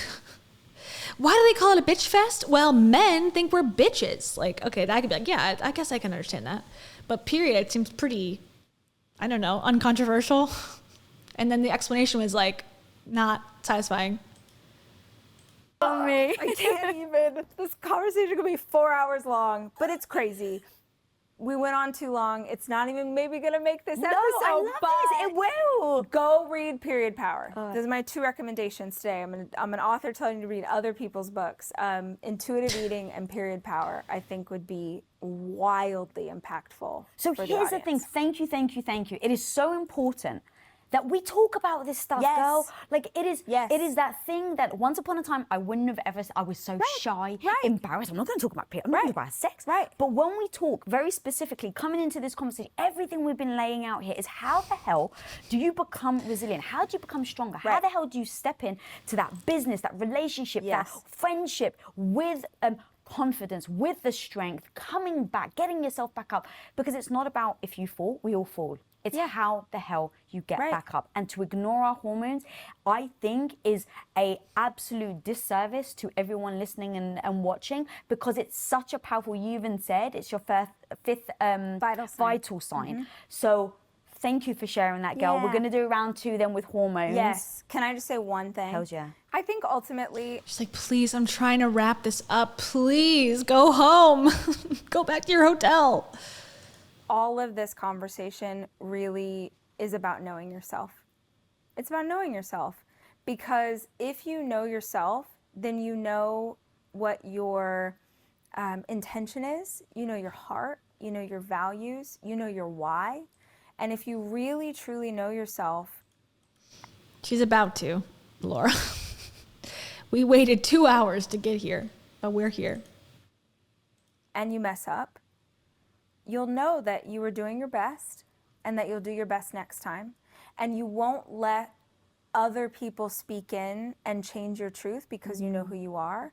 And that means knowing yourself in every capacity. That means knowing your past and your history. That means knowing stop. your body and how it works. That means knowing where your limitations. Lisa's home is the studio, but still, she needs to go lay in the other room. She needs to go are, home. where you need to work on things, all of it. And I think knowing yourself looks like loving yourself. Like you said, like, I'm my best friend. And if you're your best friend, then you're rooting for you to stand back up and go again. And that's what I'm resilience rooting. is. It's a willingness to go again. And Rooting. I think that the more you do it, the better you're going to get at it. And so even if you don't know how, Lisa's got to call Cheesecake Factory after this. She's got an appointment calling Cheesecake Factory to make sure Tom is there and not actually having an affair with someone else. if you're like, I don't even, it feels like so far from where I am to where I want to go. Oh, man. Literally one step at a time. Today, maybe you just stand back up. Today, maybe you just take a shower. Today, maybe you just get out of bed. And Okay, which is the total opposite of what she said like 4 years ago, where she's like, if that's all you're doing, you're fucking like losing at life, idiot losers. I wonder if she took down that video, because it was like, the quote was like, if you just breathe today, like, that's good enough. And she's like, no, this is ridiculous. This is like so stupid. Now she's like, one step at a time, guys, just breathe. Just breathe in, breathe out. It's going to be fine. It's like, oh, it really changed her tune. maybe you can only be out of bed for an hour, but you got out of bed today. Just little bits at a time, and those little bits stack and they add up. And then you begin to build a history of being strong. And that's what you look at the next time that you feel weak. Mic drop, homie. Thank you. I need to do Seriously, that too. honestly, I've loved this conversation. I can't even believe how long we've gone for. I know, I can. We do this every time. But if anyone's in the USA, Yes. you're doing Oh, I a freaking forgot. tour. Come on, we gotta plug this. So, I was like, shit, Right, we didn't plug. right. But girl, you're gonna be on tour. How can Yes. people find if they want to see you in real Yes. real life? I Yes. can't believe that we actually have to say that now. Yes, I But if they know. want to see So you in real funny. life, where can they go? How can they find where you're Thank touring? you for asking. Yes. So I do these big women's conferences, which you have spoken at graciously, that are 3 days, and they're epic and they're amazing. But the piece of information I kept getting from the audience was they don't always have childcare. They can't get the time off work. They can't travel. You know, we do one conference, people have to travel to it. So my intention in this was, how could we bring it to them? So it's an experiment. I don't know. I told you earlier. I'm like, I don't know what's going to happen. But yeah, coming to several different cities here in the U.S. starting this fall. You can go to rachtalklive.com. And it's like a little mini 2-hour conference. So get your girlfriends, or boys can come too if they're down for some feminine energy. But it'll be the sort of magic of a conference, a chance to connect with like-minded people, which we know how powerful that is. A chance to talk about your dreams and your aspirations in a place where no one will judge you. In fact, they'll hype you up for it. But also to just reconnect. How can you, again, this is the same thing I say about Heidi's community that they pitch. Like, how can you guarantee that? Like, if someone bought a ticket, which it's open to the public, and I go and sit in there and go, someone says like, "Hi, this is a fake scenario. I would not do this. No one should do this. But if someone were like, "Hi, I'm looking for friends," and I'm like, "You know, you're really unattractive and you're ugly and disgusting. Like, there's no one preventing me from doing that." She's like, "This is a place where no one's mean to each other." How are you guaranteeing that? You can't. So why are we selling it? Because that is a bold-faced lie, as Heidi would say. Bold-faced lie. You can't guarantee. So I hate how they sell the community as like, our community is positive only. Like, how do you ensure that? We don't. Okay, cool. Connect to this vision of yourself, because I feel like so many of us have lost our way post-pandemic of like, wait, I had these ideas and these dreams, and can I even aim at those anymore? Because if I aim at them, and what if something else happens and we get knocked sideways? I wanted to create a space where we could really tune into that again and feel empowered in that again. So ragetalklive.com, that is the reason I came here, but I'm terrible at remembering to plug stuff. So thank you. Of course, You're a good friend. All right, guys, go check it out. Honestly, she's so fun. Your videos, Rach Talks, is just hysterical. Yeah. By the way, go check her out. Go check out her event. It has nothing to do with the conference, because it was Rage Talk Live, where it was supposed to be her just talking about random things in random cities and just having a good old laugh and having some beverages, some bevies, as I said last time. And if you're bougie like her, you can get a VIP pass, but it's just to have fun and to like have a night out and just chill. Now it's changed because no one bought those tickets. And now it's like, I was thinking about bringing Rise to other people because of childcare. It's like, okay, that's not how you pitched it originally. I'll let it slide because I'm already, overly harsh, but, at least we've ended this conversation finally. Lisa's like, it's so great, it's so amazing, you should go. But I will say I like her a lot better than Tom. I like Lisa a million times more than Tom, and I think I'm starting to like Lisa, more than Rachel. I mean, Rachel is like just weird and interesting to explore and like research about and like, watch, because you never know what the hell she's going to say. Crazy. But Lisa as a person, as an interviewer, I agree. I like her. I don't know. I hate to say it, but I'm a fan.